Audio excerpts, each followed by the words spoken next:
Hello बच्चों, कैसे हैं आप लोग। क्लास 12th अकाउंटेंसी के कैश फ्लो स्टेटमेंट के सेकेंड लेक्चर में आप सभी का स्वागत है। पिछले लेक्चर में हमने कैश फ्लो स्टेटमेंट का चैप्टर शुरू किया था, जिसमें हमने कुछ बेसिक बातें करी थी, जैसे कि कैश फ्लो स्टेटमेंट क्या होता है, क्यों बनाते हैं कैश फ्लो स्टेटमेंट, कौन से अकाउंटिंग स्टैंडर्ड के अंदर बनाते हैं कैश फ्लो स्टेटमेंट। इसके अलावा हमने most importantly cash flow statement की तीन एक्टिविटीज के बारे में डिस्कस किया था, that is operating activity, investing activity and financing activity. इसमें तीनों एक्टिविटीज को हमने डिटेल में डिस्कस किया था विद एग्जांपल्स। तो मैं आशा करता हूं आपने वो वीडियो लेक्चर देख लिया होगा। अगर आपने वो नहीं देखा है तो पहले वो जरूर देख लीजिएगा, लिंक मैं आई बटन पे छोड़ दूंगा। आज के वीडियो लेक्चर से हम लोगों को कैश फ्लो स्टेटमेंट बनाना सीखना है, दैट इज अब हम लोग कैश फ्लो स्टेटमेंट के प्रैक्टिकल पोर्शन की ओर बढ़ जाएंगे। इससे पहले कि मैं अपनी वीडियो को शुरू करूं, मैं आप लोगों से रिक्वेस्ट करूंगा कि अगर आपको मेरी ये वीडियोस हेल्पफुल लगती हैं तो प्लीज इसको लाइक और शेयर जरूर कीजिएगा और चैनल को सब्सक्राइब भी कर दीजिएगा। चलिए बिना ज्यादा किसी देरी के हम अपने लेक्चर को शुरू करते हैं।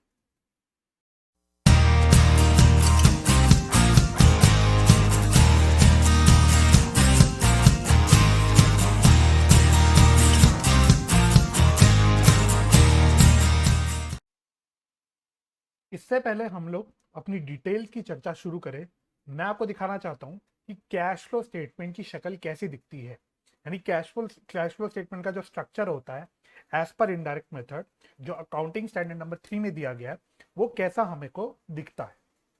इस पीडीएफ का लिंक मैं डिस्क्रिप्शन पे छोड़ दूंगा, आप वहां से इस पीडीएफ को डाउनलोड कर सकते हैं। तो सब कैश फ्लो स्टेटमेंट कुछ इस प्रकार का दिखता है। तो बेसिकली कैश फ्लो स्टेटमेंट का क्या फंडा होता है, कैश फ्लो स्टेटमेंट में हम लोग सबसे पहले हम तीनों एक्टिविटीज में बांट देते हैं। तो जो तीन एक्टिविटीज हमने पिछले लेक्चर में सीखी थी, हम सारे कैश फ्लोज को उन तीन एक्टिविटीज में बांट लेते हैं। यानी कि हम सबसे पहले निकालते हैं कि cash flow from operating activity कितना आएगा, फिर हम निकालते हैं cash flow from investing activity कितना आ रहा है नेट में, फिर हम निकालते हैं कि cash flow from financing activity कितना आ रहा है नेट में। तो हम नेट कैश फ्लो तीनों एक्टिविटीज का निकाल लेते हैं, फिर हम तीनों का टोटल कर देते हैं। फिर हम तीनों का टोटल कर देते हैं। जब हम तीनों का टोटल कर देते हैं, इस टोटल में हम लोग ऐड कर देते हैं opening cash and cash equivalent. Opening cash and cash equivalent हमें कहां से मिलता है, तो आपको जो बैलेंस शीट दे रखी होती है उसमें जो पिछले साल के बैलेंसेस दे रखे होते हैं, प्रीवियस ईयर के बैलेंसेस दे रखे होते हैं, तो उसमें जो प्रीवियस ईयर में कैश एंड कैश इक्विवेलेंट का बैलेंस आ रहा होता है वही आपका opening cash and cash equivalent होता है। तो उसको हम लोग यहाँ पे ऐड कर देते हैं। तो जो आपका टोटल आता है, इसमें ऐड करने के बाद जो फाइनल फिगर आपकी आती है, ये आपकी होनी चाहिए closing cash and cash equivalent.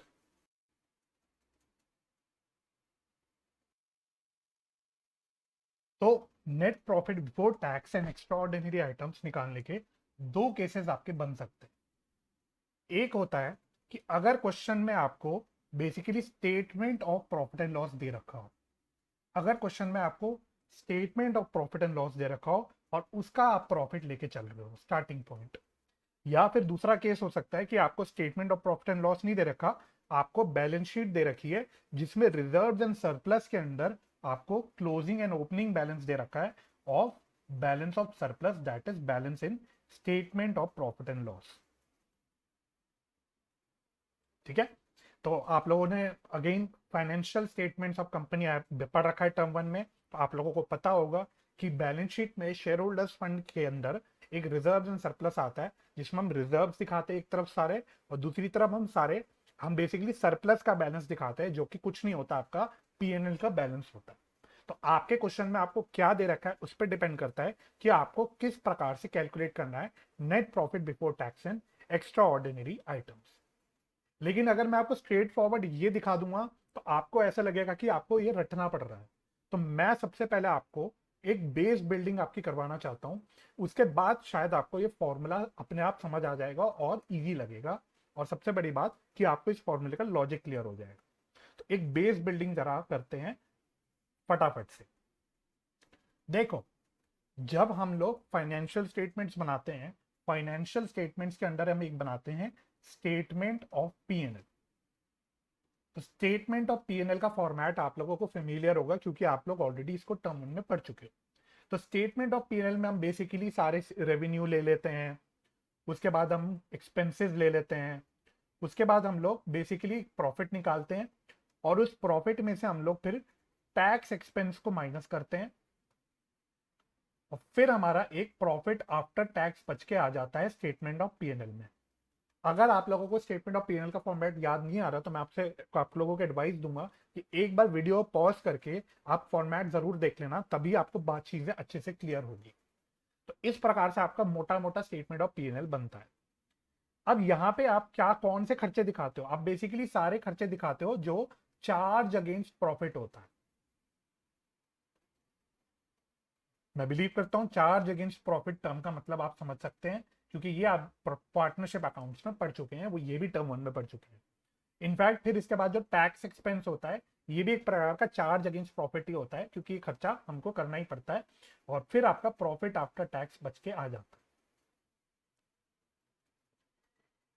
अब मैं बात करता हूं, अगर हम कंपनी अकाउंट्स में बात करें तो यहां पे भी कुछ अप्रोप्रिएशंस होती है। जिस प्रकार से पार्टनरशिप अकाउंट्स में हम लोग अप्रोप्रिएशंस करते थे, यहाँ पे भी अप्रोप्रिएशंस होती है। और मेजर अप्रोप्रिएशंस क्या होती है? एक होता है डिविडेंड डिस्ट्रीब्यूशन और दूसरा होता है ट्रांसफर टू रिजर्व्स।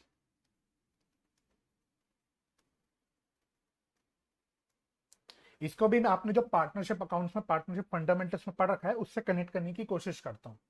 आप लोग पार्टनरशिप अकाउंट्स में एक पीएनएल अप्रोप्रिएशन अकाउंट बनाते थे, उसमें आप लोग सारी अप्रोप्रिएशंस बता दिखाते थे। अप्रोप्रिएशंस का मोटा मोटा मीनिंग होता था डिस्ट्रीब्यूशन, यानी कि पीएनएल अप्रोप्रिएशन में आप पार्टनर्स के अमंग प्रॉफिट को डिस्ट्रीब्यूट करते थे।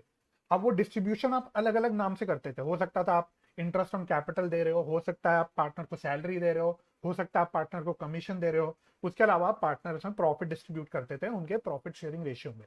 तो वो होता क्या था? हम बेसिकली पार्टनर्स यानी फर्म की ओनर्स पे प्रॉफिट्स डिस्ट्रीब्यूट करते थे और उसको हम लोग अप्रोप्रिएशंस बोलते थे। अब डिविडेंड भी क्या होता है? डिविडेंड भी होता है शेयर होल्डर्स को जब प्रॉफिट बेसिकली डिस्ट्रीब्यूट कर देते हैं या प्रॉफिट का कोई कुछ हिस्सा दे देते हैं, उसी को हम डिविडेंड बोलते हैं। तो और कंपनी के शेयर होल्डर्स ही कंपनी के ओनर्स होते हैं। तो यहाँ पे भी जो डिविडेंड डिस्ट्रीब्यूशन हो रहा है ये भी एक प्रकार से क्या हो रहा है? कंपनी के ओनर्स में हम लोग प्रॉफिट्स को डिस्ट्रीब्यूट कर रहे हैं। सिमिलरली हम पीएनएल अप्रोप्रिएशन में अगर कोई रिजर्व बनाते थे तो वो भी पीएनएल अप्रोप्रिएशन अकाउंट में ही दिखाते थे, उसको भी हम बोलते थे कि ये भी एक अप्रोप्रिएशन ही होता है। सिमिलरली अगर कंपनी भी कुछ रिजर्व्स बनाती है तो कंपनी के पॉइंट ऑफ व्यू से भी ये एक अप्रोप्रिएशन होगा। तो ये ट्रांसफर टू रिजर्व भी एक प्रकार का अप्रोप्रिएशन होता है। अब रिजर्व कुछ भी हो सकता है, वो जनरल रिजर्व हो गया या कोई भी रिजर्व हो गया। तो जब रिजर्व में अगर कुछ हम बना रहे हैं, अब कंपनी कोई रिजर्व बना रही है, प्रॉफिट्स को रिजर्व में ट्रांसफर कर रही है, तो वो भी कंपनी के लिए अप्रोप्रिएशन हो जाती है। तो ये होती है कंपनी के लिए मेन अप्रोप्रिएशन। अब ध्यान देना, आप अगर एक बार दोबारा से statement of profit and loss का फॉर्मेट देखोगे तो आपको दिखेगा कि वहां पे कोई भी अप्रोप्रिएशन हम नहीं दिखाते। हम कोई भी अप्रोप्रिएशन नहीं दिखाते स्टेटमेंट ऑफ पीएनएल में। स्टेटमेंट ऑफ पीएनएल में कोई भी अप्रोप्रिएशन नहीं दिखाया जाता। तो सवाल उठता है कि अप्रोप्रिएशन कहां दिखाया जाता है, कैसे दिखाया जाता है? तो मैं आपकी जानकारी के लिए बता दूं, जब आप बैलेंस शीट बनाते हैं, जब कंपनी बैलेंस शीट बनाती है उसमें वो यहाँ पे शेयर होल्डर्स फंड में रिजर्व्स एंड सरप्लस दिखाती है। एक तो आ जाता है शेयर कैपिटल और इसके अलावा आता है रिजर्व्स एंड सरप्लस। और इसका फिर वो एक नोट बनाती है नोट्स टू अकाउंट्स में, है ना? तो नोट्स टू अकाउंट्स भी आपको पता है फाइनेंशियल स्टेटमेंट का पार्ट बनता है। तो नोट्स टू अकाउंट्स जहां बनता है, इसमें जब रिजर्व एंड सरप्लस का नोट बनता है, इसमें एक तो आपकी सारे रिजर्व्स आ जाते हैं, है ना? कोई भी रिजर्व्स हो सकते हैं। पहले तो सारी रिजर्व्स की इंफॉर्मेशन आ गई, चाहे वो जनरल रिजर्व हो गया, चाहे वो डिबेंचर रिडेम्पशन रिजर्व हो गया, चाहे वो कैपिटल रिडेम्पशन रिजर्व हो गया, चाहे वो सिक्योरिटीज प्रीमियम रिजर्व हो गया, चाहे वो कैपिटल रिजर्व हो गया। जो भी रिजर्व है कंपनी की वो सारी फिगर यहाँ पे आ जाती है। इसके अलावा फिर सरप्लस की फिगर भी आती है। सरप्लस मतलब क्या होता है? Basically balance in statement of PNL account, यानी बेसिकली पीएनएल का जो भी बैलेंस होता है वो भी यहाँ पे आता है। तो जब यहाँ सरप्लस दिखाया जाता है, यहाँ सरप्लस दिखाते वक्त यहां से सारी अप्रोप्रिएशन दिखाई जाती है। तो यहां से चाहे अगर डिविडेंड बांटा है कंपनी ने साल के दौरान तो वो यहां से माइनस हो जाता है। अगर कंपनी ने कुछ रिजर्व्स में ट्रांसफर करा है तो वो यहां से माइनस हो जाता है। तो बेसिकली जो ये वाला प्रॉफिट है, जो पीएनएल में से प्रॉफिट आया आफ्टर टैक्स, ये वाला, तो ये प्रॉफिट आफ्टर टैक्स आपका पहले चला जाता है रिजर्व्स एंड सरप्लस। ठीक है, तो इस प्रकार से वो जाता रहता है, जाता रहता है, जाता रहता है, जाता रहता है, जाता रहता है, और यहां पे आ जाता है। ठीक है, तो ये आ जाता है स्टेटमेंट ऑफ पीएनएल से, और यहां से फिर जो भी अप्रोप्रिएशन हो रही है, यानी कि जो भी डिविडेंड डिस्ट्रीब्यूशन या रिजर्व में ट्रांसफर हो रहा है, वो यहां से माइनस हो जाता है, और फाइनली जो आपका प्रॉफिट बच जाता है वो आपका रिजर्व के अंदर आता है इन बैलेंस शीट। तो बेसिकली बैलेंस शीट में जो बाहर रिजर्व एंड सरप्लस आता है वो फाइनल प्रॉफिट होता है आफ्टर ऑल द अप्रोप्रिएशन। लेकिन जो स्टेटमेंट ऑफ पीएनएल में प्रॉफिट आता है वो होता है प्रॉफिट बिफोर अप्रोप्रिएशन। ठीक है, तो क्रक्स क्या हो गया, ये क्रक्स हो गया मेरा। सारी डिस्कशन का क्रक्स मैं बता देता हूं, एक मिनट देना, ये मैं क्रक्स बता देता हूं आपको। क्रक्स, जो प्रॉफिट है अगर वो स्टेटमेंट ऑफ पीएनएल में आ रहा है तो ये है बिफोर अप्रोप्रिएशन। और अप्रोप्रिएशन में मैंने आपको क्या बोला, ट्रांसफर टू रिजर्व और डिविडेंड डिस्ट्रीब्यूशन। और प्रॉफिट अगर आपका सरप्लस के फॉर्म में आ रहा है under reserve and surplus in balance sheet, तो ये फाइनल प्रॉफिट है आफ्टर ऑल एप्रोप्रिएशंस। ये हो गया मेरा क्रक्स, और ये आपका दिमाग में फिट होना चाहिए। अगर ये बात आप समझ गए तो फिर जो फॉर्मूले हैं दोनों के कैलकुलेशन में, दोनों केसेस में जो कैलकुलेशन के फॉर्मूले हैं अलग अलग, उसका आप पीछे उसका लॉजिक समझ पाओगे, और फिर आपको कोई भी कभी भी दिक्कत नहीं आएगी। ठीक है, अच्छा अब दूसरी बात, अगर स्टेटमेंट ऑफ पीएनएल में आपको प्रॉफिट दे रखा है तो ये तो डायरेक्टली साल का प्रॉफिट है, प्रॉफिट ऑफ द ईयर है, ये है प्रॉफिट ऑफ द ईयर। ठीक है, तो साल का प्रॉफिट है तो ये तो डायरेक्टली आपका प्रॉफिट साल का आ ही रहा है। लेकिन जो सरप्लस आ रहा होगा बैलेंस शीट में, ये साल का प्रॉफिट थोड़ी होगा। यहाँ बैलेंस शीट में तो बैलेंसेस आते हैं, है ना, बैलेंस शीट पे एसेट्स एंड लाइबिलिटीज के बैलेंसेस आते हैं। तो जो आपका सपोज 2021 का अगर सरप्लस का कुछ बैलेंस आ रहा होगा, सपोज मैं कहता हूं 1 लाख रुपए, तो ये 1 लाख रुपए साल का प्रॉफिट नहीं है, ये 2021 साल का प्रॉफिट नहीं है, ये तो as on 2021 year and 31 March 2021 में बोल देता हूं। तो एज ऑन 31 मार्च 2021 सरप्लस में इतना बैलेंस है, ये टोटल बता रहा है, this is not the profit of the year. तो अब सवाल उठा हमको इससे प्रॉफिट ऑफ द ईयर कैसे निकालना है। तो लॉजिकली सोचना हमें पड़ेगा, आपको बैलेंस शीट में पिछली साल की फिगर्स भी दे रखी होती है। एज पर शेड्यूल 3 आपको पता है कि दोनों साल की कोरेस्पॉन्डिंग फिगर्स लेनी होती है, करंट ईयर की और प्रीवियस ईयर की। अकॉर्डिंगली आपको बैलेंस शीट में पिछले साल की फिगर्स भी दे रखी होती है। तो मान लो 31 मार्च 2020 को आपको सरप्लस का बैलेंस दे रखा है 80,000। तो अगर आप लॉजिकली सोचोगे, अब ये क्या है, ये 31 मार्च 2020 को कितना बैलेंस था, ये है 31 मार्च 2021 को कितना टोटल बैलेंस था। अब आप लॉजिकली सोचोगे तो आपको रियलाइज होगा कि भाई 80,000 से बैलेंस बढ़ के हो गया 1 लाख रुपए, यानी इस डेट से इस डेट पे जाने तक 80,000 से 1 लाख रुपए बैलेंस बढ़ गया, यानी 20,000 रुपए से बैलेंस बढ़ गया। तो ये जो 20,000 रुपए से बैलेंस बढ़ गया, ये कैसे बढ़ गया, क्यों बढ़ गया, क्योंकि इस दौरान आपने कुछ नए प्रॉफिट्स कमाए होंगे, इसलिए 20,000 से आपका बैलेंस बढ़ गया। इसलिए जब आपको सरप्लस का बैलेंस यूज करके प्रॉफिट निकालना होता है तो आपको ये लॉजिक लगा के आपको क्या करना होता है, करंट ईयर का सरप्लस और प्रीवियस ईयर का सरप्लस लेके उन दोनों का डिफरेंस निकालना होता है, क्योंकि ये जो डिफरेंस है ये ही करंट ईयर का प्रॉफिट है।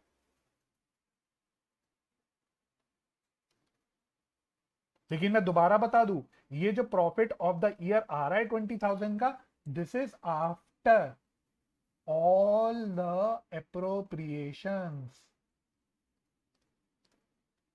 हमेशा याद रखना, बैलेंस शीट में जो सरप्लस में पीएनएल आता है, कब पीएनएल का बैलेंस आता है, वो होता है आफ्टर ऑल द अप्रोप्रिएशन। इसलिए जो 20,000 का साल का प्रॉफिट आ रहा है ये आफ्टर ऑल द अप्रोप्रिएशन होगा, यानी इसमें से जो भी अप्रोप्रिएशन होंगी वो हम माइनस कर चुके होंगे। तो ये बात आपको ध्यान रखनी है, ठीक है। तो ये आपका ओवरऑल बेस है। अब इसी बेस के को अप्लाई करके हम लोगों को अपने फॉर्मूले को एक बार पढ़ना है। तो अब मैं आपको वापस से फॉर्मूले में लेके आता हूं। अब देखना, सबसे पहले मैं केस 2 डिस्कस करता हूं। सबसे पहले मैं आपको आपके साथ केस 2 डिस्कस करता हूं, ठीक है। अब हमको निकालना क्या है, हमको निकालना है, एक बार मैं हाईलाइट कर देता हूं, नेट प्रॉफिट बिफोर टैक्स।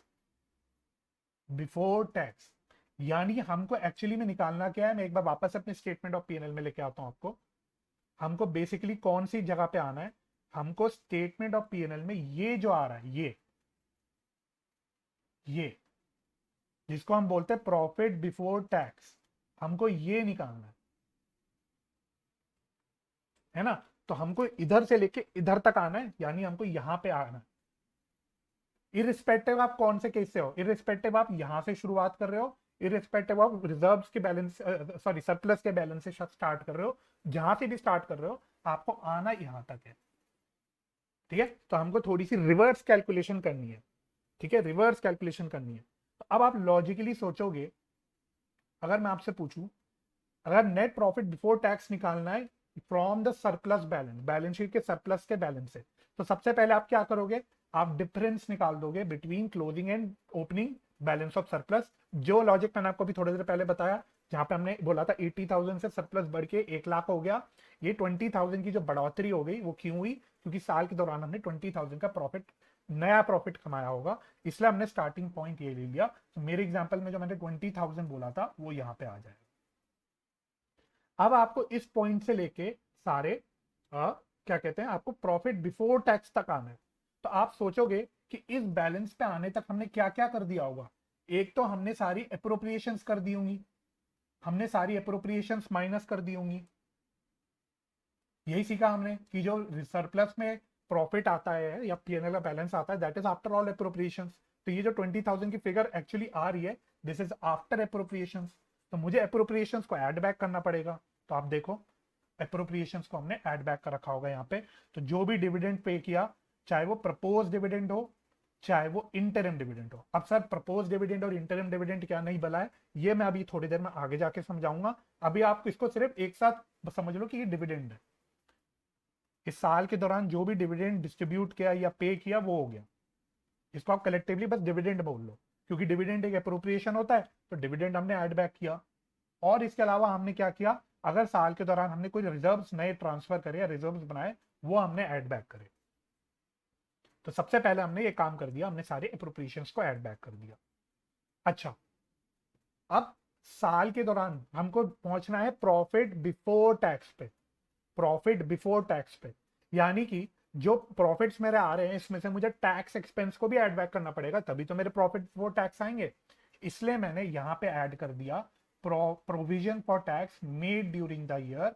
अब ये प्रोविजन फॉर टैक्स क्या भला है, ये भी हम लोग आगे जाके सीखेंगे। इसको आप सिंपल भाषा में टैक्स एक्सपेंस समझ लो, tax expense of the year. Current year का जो भी टैक्स का एक्सपेंस है वो भी मेरे को ऐड बैक करना पड़ेगा, तभी तो हम प्रॉफिट बिफोर टैक्स पे आएंगे।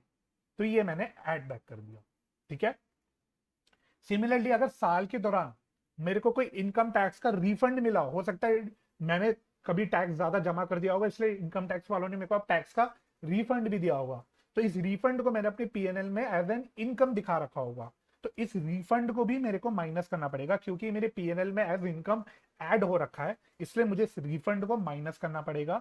तो रिफंड अगर कोई हो रखा है इनकम टैक्स का साल का, जिसको हमने स्टेटमेंट ऑफ पीएनएल में क्रेडिट कर रखा है एज इनकम, अगर ये ऐसा कुछ है तो ये आपको माइनस करना पड़ेगा, क्योंकि आपकी इनकम में ऐड हो रखा होगा, ठीक है। तो ऐसे मेरा निकल जाएगा नेट प्रॉफिट बिफोर टैक्स। लेकिन हमको यहां पे निकालना क्या है, हमें निकालना है net profit before tax and extraordinary items. यानी अगर आपके पीएनएल में कोई एक्स्ट्रा ऑर्डिनरी आइटम्स प्लस या माइनस हो रखे हैं तो उसका भी इफेक्ट आपको हटाना है। अब सवाल फिर से उठ सकता है, एक्स्ट्रा ऑर्डिनरी आइटम्स क्या होते हैं, तो ये भी हम आगे जाके सीखेंगे।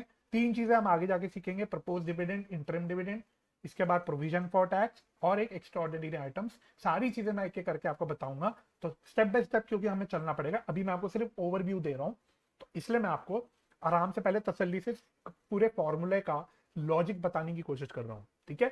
तो अगर साल के दौरान कोई हमने पीएनएल में एक्स्ट्रा ऑर्डिनरी आइटम्स पीएनएल में प्लस या माइनस का रखे होंगे, तो उसका भी इफेक्ट हमको हटाना पड़ेगा। इसलिए मैंने अब क्या बोला, अगर साल के दौरान कोई मैंने एक्स्ट्रा ऑर्डिनरी खर्चे माइनस का रखे हैं स्टेटमेंट ऑफ पीएनएल में से, तो उन खर्चों को मुझे ऐड बैक करना पड़ेगा।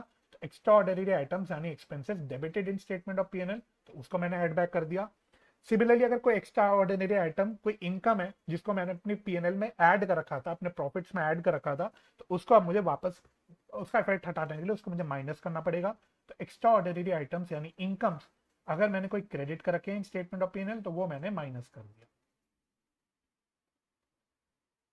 तो ये सारे कारनामे करने के बाद फिर जो आपका आंसर निकल के आता है, जो फिगर निकल के आती है, वो होती है net profit before tax and extraordinary items. ये एक्चुअल फिगर है जो आपके कैश फ्लो स्टेटमेंट का स्टार्टिंग पॉइंट बनता है। तो कैश फ्लो स्टेटमेंट भी में भी cash flow from operating activity, ठीक है। तो अगर आपका स्टार्टिंग पॉइंट है using surplus balance given in balance sheet, अगर स्टार्टिंग पॉइंट है, इस प्रकार से आपको कैलकुलेशन करनी है। और मैं आपकी जानकारी के लिए बता दूं कि मेजॉरिटी क्वेश्चंस में आपके यही यूज होगा, यही केस बनेगा आपके मेजॉरिटी क्वेश्चंस में।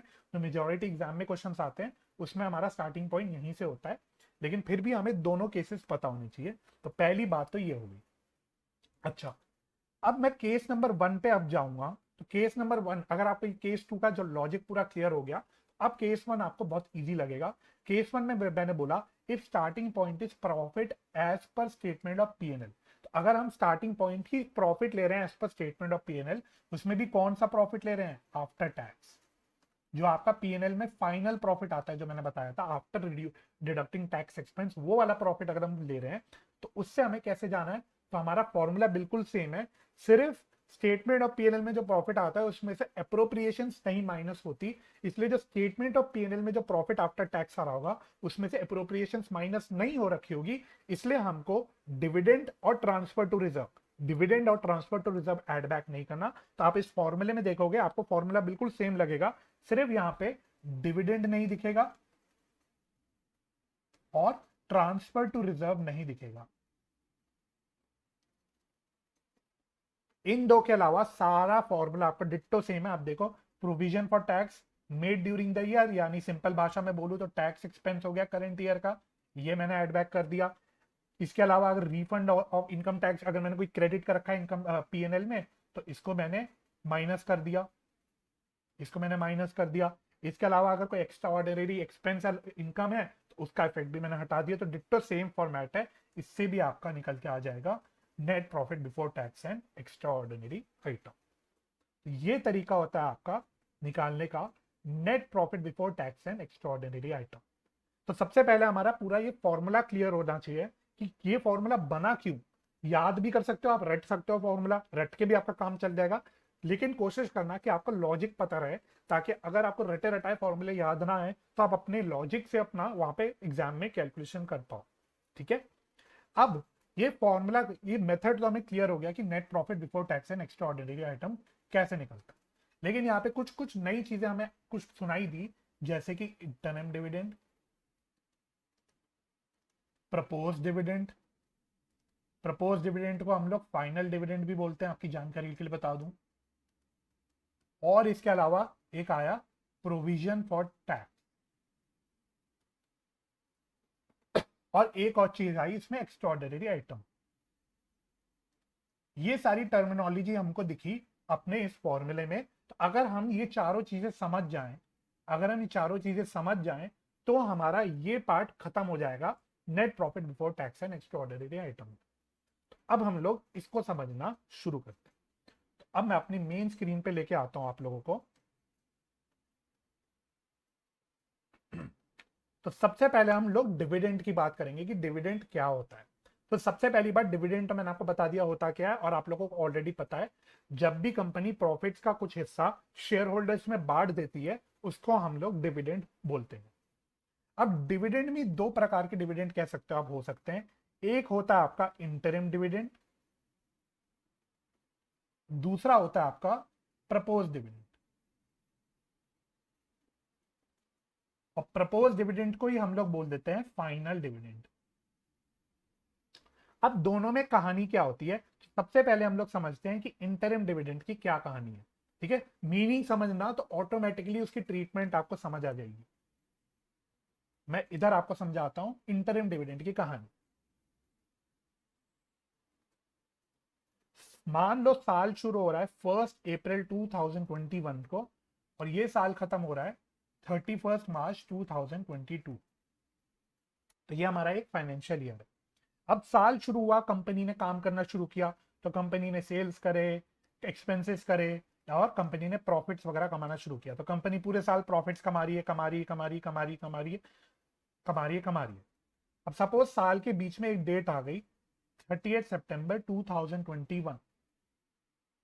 अब कंपनी के जो डिसीजन मेकिंग करते हैं, कंपनी की जो मैनेजमेंट होती है, तो ये बात आप लोगों को पता होगी और पता होनी भी चाहिए कि कंपनी के केस में जो मैनेजमेंट और डिसीजन मेकिंग करते हैं वो करते हैं बोर्ड ऑफ डायरेक्टर्स। कंपनी के बोर्ड ऑफ डायरेक्टर्स सारी डिसीजन मेकिंग, कंपनी चलाना, कंपनी में क्या करना है क्या नहीं करना, सारी चीजें बोर्ड ऑफ डायरेक्टर्स करते हैं। यानी सिंपल भाषा में बोलूं, मैनेजमेंट फंक्शन सारा बोर्ड ऑफ डायरेक्टर्स करते हैं। तो 30 सितंबर 2021 आया, साल के बीच में आया, और कंपनी के बोर्ड ऑफ डायरेक्टर्स ने देखा कि अरे वाह, हमने साल के दौरान खूब सारा प्रॉफिट ऑलरेडी कमा लिया, हमारी कंपनी अच्छा काम कर रही है, और अभी तक हमने इस साल खूब सारा प्रॉफिट कमा लिया है। अब कंपनी कहती है अब हमें इतने सारे प्रॉफिट्स का करना क्या है, हमें कंपनी में हमें इतने सारे प्रॉफिट्स को बचा के कुछ करना नहीं है, हमें कुछ काम है नहीं। तो हमने जो इतने सारे प्रॉफिट्स कमाए हैं, क्यों ना हम आज इसको, इसमें से कुछ हिस्सा शेयर होल्डर्स को बांट दें। हमने ऑलरेडी, अभी साल खत्म नहीं हुआ, ध्यान देना, अभी साल खत्म नहीं हुआ, अभी साल के बीच में बैठे हैं। और यहाँ पे कंपनी कह रही है, कंपनी की बोर्ड ऑफ डायरेक्टर्स कह रहे हैं क्योंकि हम ऑलरेडी इतने सारे प्रॉफिट्स कमा चुके हैं, तो क्यों ना हम इन प्रॉफिट्स को डिस्ट्रीब्यूट कर दें शेयर होल्डर्स को। तो बोर्ड ऑफ डायरेक्टर्स क्या कहते हैं यहाँ पे, 30 सितंबर को बैठ के डिविडेंड डिक्लेयर कर देते हैं।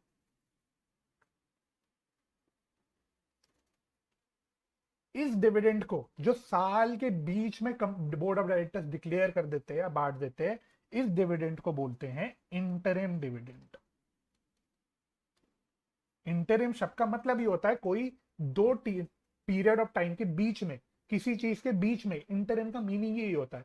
तो इंटरिम डिविडेंड कौन से डिविडेंड होते हैं, वो डिविडेंड जो कंपनी बांट देती है साल के दौरान। बोर्ड ऑफ डायरेक्टर्स साल खत्म होने से पहले ही बांट देते हैं, इसको हम बोलते हैं इंटरिम डिविडेंड।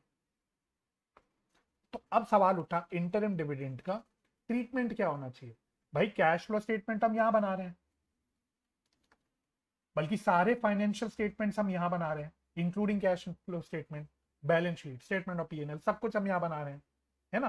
तो अब आपको रियलाइज होगा कि 31 मार्च को जब हम कैश फ्लो स्टेटमेंट बना रहे हैं, यहाँ पे जो सरप्लस आ रहा होगा, यहाँ पे जो सरप्लस आ रहा होगा, यानी प्रॉफिट आफ्टर अप्रोप्रिएशंस, उसमें सरप्लस में से ये इंटरिम डिविडेंड, क्योंकि साल में हम ऑलरेडी डिक्लेयर करके कंपनी बांट चुकी है, तो इस सरप्लस में से ये इंटरिम डिविडेंड माइनस कर चुकी होगी कंपनी, इसलिए ये इंटरिम डिविडेंड हमको ऐड बैक करना होता है। तो अगर मैं आपको इसका ट्रीटमेंट बताऊं कि इंटरिम डिविडेंड का क्या ट्रीटमेंट हुआ, इंटरिम डिविडेंड का क्या ट्रीटमेंट हुआ, तो मैंने बोला it is added to current year profits, it is added to current year profits to calculate net profit before tax and extraordinary items under cash flow from operating activity। यानी अभी जो मैंने आपको थोड़ी देर पहले दिखाया था यहां पे, ये हम इसको यहां पे ऐड बैक कर देते हैं to calculate this net profit before tax and extraordinary items. तो साल के दौरान जो भी डिविडेंड हमने डिस्ट्रीब्यूट कर रखा है, इंटरिम डिविडेंड की बात कर रहा हूं, वो हमको यहाँ पे ऐड बैक करना होता है। ध्यान रखना केस 1 में ऐड बैक नहीं करना होता, क्यों, क्योंकि केस 1 का जो प्रॉफिट होता है वो ऑलरेडी बिफोर अप्रोप्रिएशन ही होता है, तो वहां नहीं ऐड करना पड़ता, सिर्फ इस केस में हमको ऐड करना पड़ता। अब इसकी एक ट्रीटमेंट और होती है, इस इंटरिम डिविडेंड की एक ट्रीटमेंट और होती है। क्या, हमने लास्ट क्लास में सीखा था कि फाइनेंसिंग एक्टिविटी के, अगर आपको एग्जांपल याद होंगे, तो हमने बोला था dividend paid, dividend paid is a financing activity. तो जब आप cash flow from financing activity बनाओगे, तो जो डिविडेंड कंपनी ने पे कर रखा होगा शेयर होल्डर्स के लिए, तो कंपनी के लिए है तो वो कैश का आउटफ्लो, क्योंकि वो कैश में पे कर रखा होगा, और वो फाइनेंसिंग एक्टिविटी का पार्ट है। तो cash flow from financing activity जब हम बना रहे होंगे तो वहां हमको इस इंटरिम डिविडेंड पेड को एज क्या दिखाना पड़ेगा, एज आउटफ्लो दिखाना पड़ेगा। तो इसकी दूसरी ट्रीटमेंट हो जाएगी ये। पहली ट्रीटमेंट हो गई जो हम ऑलरेडी कई बार डिस्कस कर चुके, हमें ऐड करना पड़ेगा while calculating net profit before tax and extraordinary items. Second, हमको cash flow from financing activity निकालते वक्त यहाँ पे दिखाना पड़ेगा एज आउटफ्लो। ठीक है, assuming it has been paid, तो हम हमेशा अज्यूम करेंगे it has been paid. Reason being क्यों, क्योंकि as per company law dividend declare करने के 30 दिन के अंदर कंपनी को डिविडेंड पे करना होता है। तो हम मानेंगे कि भाई 30 दिन के अंदर कंपनी ने पे ही कर दिया होगा, ये मान के हम लोग इसको एज एन आउटफ्लो दिखा देते हैं। This is the concept of cash sorry interim dividend. तो मैंने पहले आपको इंटरिम डिविडेंड का पूरा मीनिंग बताया ताकि अब आप लोग इसको कनेक्ट कर पाओ और कैश फ्लो स्टेटमेंट में क्यों हम कैसे ट्रीटमेंट करें इसका रीजन समझ पाओ। तो आई बिलीव ये रीजन आपको समझ आ गया हो। अब नेक्स्ट हम डिविडेंड की बात करते हैं, प्रपोज डिविडेंड या फाइनल डिविडेंड की। और इस प्रपोज डिविडेंड की जो स्टोरी है, जो कहानी है, ये आप लोग ऑलरेडी टर्म 1 में वैसे समझ चुके हो। इसकी हम डिस्कशन ऑलरेडी टर्म 1 में जब फाइनेंशियल स्टेटमेंट ऑफ कंपनी की बात करते थे वहां पे हमने इसकी पूरी कहानी ऑलरेडी समझ रखी थी। बट मैं पूरी तरह से मानता हूं, पूरी तरह से मैं कॉन्फिडेंट हूं कि आप लोग भूल चुके होंगे, इसलिए वो कहानी मैं यहाँ पे दोबारा से बता देता हूँ। जब तक हमें कहानी नहीं पता होगी हम लोग नहीं समझ पाएंगे कि कैश फ्लो स्टेटमेंट में क्यों और क्या कर रहे हैं। रटने का ऑप्शन आपके पास हमेशा रहेगा, बच्चे रटते भी है, डिविडेंड का पूरा ट्रीटमेंट रट लेते हैं। लेकिन जब तक अगर हमको पूरी कहानी समझ आ सकती है तो हम रटें क्यों भाई, हम कहानी समझेंगे और फिर उसको हम लोग कनेक्ट करेंगे कि हम इसके ट्रीटमेंट क्यों और कैसे कर रहे हैं। अब मैं आपको प्रपोज डिविडेंड की कहानी सुनाता हूं। तो पहले मैं प्रपोज डिविडेंड की कहानी सुनाता हूं और फिर मैं आपको बताता हूं कि इसको मैं फाइनल डिविडेंड भी क्यों बोलता हूं। सेम एग्जांपल लेते हैं। मान लो 1 अप्रैल 2021 को मेरा साल शुरू हुआ। तो ये साल नेचुरल सी बात है 31 मार्च 2022 को खत्म हो और यहां से एक नया साल होगा शुरू, नया फाइनेंशियल ईयर 1 अप्रैल 2022 से, जो कि खत्म होगा 31 मार्च 2022 को। थोड़ा सा साइड कर देते हैं इसको। ठीक है, मेरी डायग्राम गंदी संदी बनती है, राइटिंग गंदी संदी आती है, उसको प्लीज माइंड मत करना, सिर्फ मेरी कहानी सुन के उसको समझने की कोशिश करना। अब यहाँ पे क्या हुआ, यहाँ पे ये साल शुरू हुआ, साल चलता गया चलता गया चलता गया चलता गया चलता गया चलता गया चलता गया। साल के दौरान सेल्स भी हुई, खर्चे भी हुए, सारी एक्टिविटीज हुई और यहाँ पे ये साल खत्म हो गया। अब board of directors, again decision making, management सब क्या कर रहे हैं, बोर्ड ऑफ डायरेक्टर्स कर रहे हैं। अब यहाँ पे साल खत्म हुआ, अब इस साल को हमें फाइनेंशियल स्टेटमेंट्स बनाने हैं, यानी सारी चीजें बनानी है, बैलेंस शीट बनाना है, स्टेटमेंट ऑफ पीएनएल बनाना है, कैश फ्लो स्टेटमेंट बनाना है, हमको प्रॉफिट या लॉस निकालना है, सारी चीजों का काम हमको इस डेट पे करना है 31 मार्च 2022 को। लेकिन जो प्रैक्टिकली आप देखोगे भाई 31 मार्च 2022 होते ही थोड़ी बैठ जाते हैं सब लोग, एग्जैक्टली डिट्टो 31 मार्च 2022 को थोड़ी सारी फाइनेंशियल स्टेटमेंट्स बन जाती, नहीं। प्रैक्टिकली क्या होगा, कुछ दिन का गैप होगा, इस टाइम पे कहीं यहाँ पे जाके कहीं पे एक्चुअली में बैलेंस शीट वगैरह सारी चीजें बनेंगी, सारे प्रॉफिट लॉस निकाले जाएंगे। तो ठीक है, तो एक पर्टिकुलर डेट पे फॉर एग्जांपल मैं बोल देता हूँ 1 मई 2022, यहाँ पे जाके फाइनली मेरी बैलेंस शीट पीएनएल सारी चीजें बनी, मेरे फाइनेंशियल स्टेटमेंट्स फाइनल हुए। तो यहाँ पे बैठ के बोर्ड ऑफ डायरेक्टर्स ने डिस्कशन करना, अपनी मीटिंग करना शुरू किया, देखना शुरू किया, डिस्कस करना शुरू किया कि भाई हमने साल के दौरान कैसा परफॉर्मेंस किया है। अब यहाँ के दौरान बोर्ड ऑफ डायरेक्टर्स देखते हैं कि भाई पूरे साल में हमने खूब सारे प्रॉफिट्स कमाए, पूरे साल में हमने खूब सारे प्रॉफिट्स कमाए। अब यहाँ पे बोर्ड ऑफ डायरेक्टर्स क्या बोलते हैं, बोर्ड ऑफ डायरेक्टर्स कहते हैं भाई क्योंकि हमने खूब सारे प्रॉफिट्स कमाए, हम कुछ डिविडेंड दे सकते हैं, हम कुछ प्रॉफिट्स का हिस्सा शेयर होल्डर्स में बांट सकते हैं, यानी हम कुछ तो डिविडेंड शेयर होल्डर्स को दे सकते हैं। तो यहाँ पे बैठ के बोर्ड ऑफ डायरेक्टर्स क्या करते हैं, डिविडेंड प्रपोज करते हैं, डिक्लेयर नहीं करते। इंटरिम डिविडेंड तो डिक्लेयर कर देते हैं बोर्ड ऑफ डायरेक्टर्स साल के बीच में, लेकिन जब प्रपोज डिविडेंड की बात होती है, यानी ये जब फाइनल डिविडेंड की बात होती है, वो बोर्ड ऑफ डायरेक्टर्स डिक्लेयर नहीं करते, वो सिर्फ प्रपोज करते हैं, वो कहते हैं कि हमको लगता है, हम ये आपके सामने प्रस्ताव डाल रहे हैं, हम ये प्रस्ताव रख रहे हैं कि कंपनी इतने डिविडेंड बांट सकती है। ठीक है, क्योंकि ये पूरे साल की डिविडेंड की बात हो रही है, इसलिए इसी को मैं फाइनल डिविडेंड बोलता हूं। इसलिए ये बात सारी फाइनल डिविडेंड की हो रही है, क्योंकि ये पूरे साल की बात हो रही है। तो this is the final dividend. तो फाइनल डिविडेंड जो होता है, बोर्ड ऑफ डायरेक्टर्स डिक्लेयर नहीं करते, सिर्फ प्रपोज करते हैं। अब सवाल उठा तो इस डिविडेंड को डिक्लेयर कौन करता है? उसका आंसर है, इसको डिक्लेयर करते हैं शेयर होल्डर्स। यानी ये सारे काम होने के बाद एक डेट आती है आगे की, जहां पे एनुअल जनरल मीटिंग होती है, यानी शेयर होल्डर्स की मीटिंग होती है, जहां पे शेयर होल्डर्स के सामने पूरे फाइनेंशियल स्टेटमेंट्स रखे जाते हैं। बोर्ड ऑफ डायरेक्टर्स पूरे अपने रिपोर्ट वगैरह देते हैं, सारी टिप्पणी देते हैं शेयर होल्डर्स को, और शेयर होल्डर्स को बोलते हैं कि भाई हम ये प्रस्ताव आपके सामने रख रहे हैं कि हम इतना रुपए का डिविडेंड बांट सकते हैं। मान लो कंपनी ने बोला 5 रुपए पर शेयर, 5 रुपए पर शेयर का डिविडेंड हम बांट सकते हैं। तो ये प्रस्ताव रखते हैं शेयर होल्डर्स के सामने। फिर शेयर होल्डर्स इसको यहां पे जाके अप्रूव करते हैं बाय वोटिंग। वोटिंग कौन करता है? आप लोगों को पता होगा, वोटिंग सिर्फ इक्विटी शेयर होल्डर्स करते हैं। तो बेसिकली यहाँ पे इक्विटी शेयर होल्डर्स की बात हो रही है। तो शेयर होल्डर्स वोटिंग करके इस फाइनल डिविडेंड को अप्रूव करते हैं। और मैं आप लोगों को बता दूं, आपकी जानकारी के लिए बता दूं, सिर्फ ये आपके लिए रेलिवेंट नहीं है, पर जानकारी के लिए बता रहा हूं कि शेयर होल्डर जितना डिविडेंड प्रपोज किया है उतने तक ही अप्रूव कर सकते हैं, उससे ज्यादा नहीं। यानी शेयर होल्डर्स ये नहीं बोल सकते कि आपने 5 रुपए पर शेयर का डिविडेंड प्रपोज किया है, हम कहते हैं 10 रुपए पर शेयर का dividend. This is not allowed, है ना। कंपनी शेयर होल्डर्स 5 रुपए का अप्रूव कर सकते हैं, 4 रुपए का अप्रूव कर सकते हैं, 3 रुपए का अप्रूव कर सकते हैं, 4.5 रुपए का अप्रूव कर सकते हैं, अप टू 5 रुपीज, यानी up to the dividend proposed by the board of directors, उतने तक शेयर होल्डर्स अप्रूव कर सकते हैं, उससे ज्यादा नहीं कर सकते। This is just for your knowledge. आप लोगों के लिए यहाँ पे कोई रेलिवेंस नहीं है उसका, जस्ट नॉलेज के लिए बता रहा हूँ।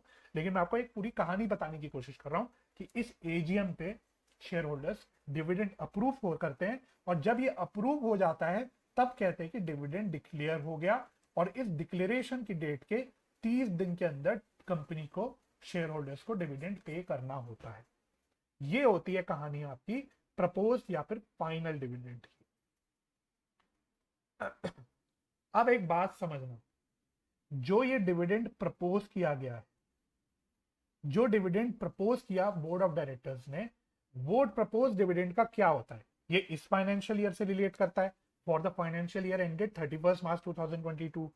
तो ये प्रपोज डिविडेंड अभी तब फाइनल होगा जब शेयर होल्डर्स इसको अप्रूव करेंगे। इसलिए आपको याद होगा, हम बात करते थे कि जो प्रपोज डिविडेंड होता है, ये इस बैलेंस शीट में, यानी करंट ईयर की बैलेंस शीट में आता है एज कंटिंजेंट लाइबिलिटी।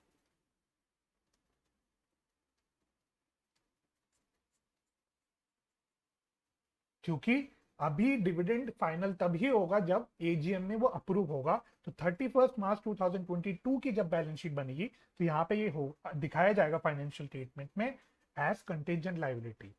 ये प्रॉफिट्स में से एज अप्रोप्रिएशन कब दिखाया जाएगा? जब ये एजीएम में अप्रूव होकर डिक्लेयर हो जाएगा, तो यहां पे दिखाया जाएगा वो। यानी इस साल की जब बैलेंस शीट बनेगी 31 मार्च 2023 की, हाँ 3 आएगा ना, 2022 थोड़ी आएगा, 3 आएगा। तो जब 2023 की बैलेंस शीट बनेगी, यहां पे 2023 यानी नेक्स्ट ईयर की जब बैलेंस शीट बनेगी, तो यहां पे जब नोट्स टू अकाउंट्स बनेंगे, तो यहां पे जब रिजर्व्स एंड सरप्लस की बात होगी, तो यहां पे जो सरप्लस आएगा, इसमें से ये propose dividend of previous year minus होगा। क्योंकि इस फाइनेंशियल ईयर में एक्चुअली वो अप्रूव हुआ है, पिछले फाइनेंशियल ईयर में तो सिर्फ प्रपोज हुआ था, इस फाइनेंशियल ईयर में, नेक्स्ट फाइनेंशियल ईयर में ये अप्रूव हुआ है या डिक्लेयर हुआ है। इसलिए नेक्स्ट ईयर की बैलेंस शीट में वो एज अप्रोप्रिएशन दिखाया जाएगा। मेरे इस एग्जांपल में 31 मार्च 2023 को जो बैलेंस शीट बनेगी, उसमें एज अप्रोप्रिएशन दिखाया जाएगा। ये आप लोगों को अंडरस्टैंडिंग होनी चाहिए। अच्छा, अब लॉजिकली सोचो, अगर हम लोग इस डेट की कैश फ्लो स्टेटमेंट बना रहे हैं, जब हम लोग कैश फ्लो स्टेटमेंट बना रहे हैं इस डेट पे, तो जो करंट ईयर का प्रपोज डिविडेंड है, यानी ये वाला 5 रुपए वाला, ये तो कंटिंजेंट लाइबिलिटी है। यानी कि ये मेरे सरप्लस में से एज अप्रोप्रिएशन अभी तो माइनस नहीं किया हुआ। क्यों? कंटिंजेंट लाइबिलिटी हम नोट्स टू अकाउंट्स में सिर्फ डिस्क्लोज करते हैं, उसकी कोई भी अकाउंटिंग ट्रीटमेंट नहीं करते, ये बात आप लोग पढ़ चुके ऑलरेडी। तो क्योंकि ये कंटिंजेंट लाइबिलिटी है, ये प्रपोज डिविडेंड करंट ईयर का अभी फाइनेंशियल स्टेटमेंट में अभी उसको प्रोवाइड नहीं किया गया है, यानी सरप्लस में से एज अप्रोप्रिएशन माइनस नहीं किया गया है, इसलिए करंट ईयर के प्रपोज डिविडेंड का कोई भी ट्रीटमेंट नहीं होता इन cash flow statement of the current year. तो करंट ईयर के प्रपोज डिविडेंड का कोई भी ट्रीटमेंट नहीं होगा in the cash flow statement of current year. हाँ, उसका जो भी ट्रीटमेंट होगा वो नेक्स्ट ईयर के कैश फ्लो स्टेटमेंट में होगा। तो जब 31 मार्च 2023 को कैश फ्लो स्टेटमेंट बनेगा, जब 31 मार्च 2023 next year cash flow statement बनेगा, तो यहां पे जब हम लोग net profit before tax and extra ordinary item निकालेंगे, तो यहां पे निकालते वक्त हम लोग पिछले साल का प्रपोज डिविडेंड ऐड करेंगे, propose dividend of previous year, क्योंकि 2023 को जो फाइनेंशियल ईयर खत्म हुआ है उस साल ही डिविडेंड डिक्लेयर किया गया, अप्रूव हुआ, तो इसी साल वो एक्चुअली में सरप्लस में से एज अप्रोप्रिएशन माइनस हुआ होगा, इसलिए हम लोग प्रीवियस ईयर का प्रपोज डिविडेंड हम लोग करंट ईयर में माइनस ऐड करेंगे for the calculation of net profit before tax and extra ordinary item. यही बात देखो मैंने यहाँ पे सारी लिखी हुई है। तो सबसे पहले तो मैं उम्मीद करता हूँ कि पूरी ये कहानी आपके दिमाग में कुछ घुसी होगी। अगर नहीं घुसी है तो मैं आपसे रिक्वेस्ट करूंगा वीडियो फिर से पीछे करके दोबारा सुनना, ठीक है? इस कहानी को दोबारा सुनना और कनेक्ट करने की कोशिश करना। मैं ये चाहता हूं कि मैं अपनी तरफ से पूरी कोशिश करूं कि आपको चीजें रटना ही ना पड़े, आप चीजों का लॉजिक समझ पाओ, पीछे का रीजनिंग समझ पाओ। फिर भी अगर आपको नहीं समझ आता तो भाई रटना तो always is an option, but मेरी तरफ से कोशिश रहती है रटना ना पड़े, ठीक है? तो फाइनली प्रपोज डिविडेंड की मेन बात मैंने क्या लिखी? सबसे पहले मैंने क्या बोला? It is proposed by board of directors and declared that is approved by the shareholders in the AGM। और ये AGM कब होती है?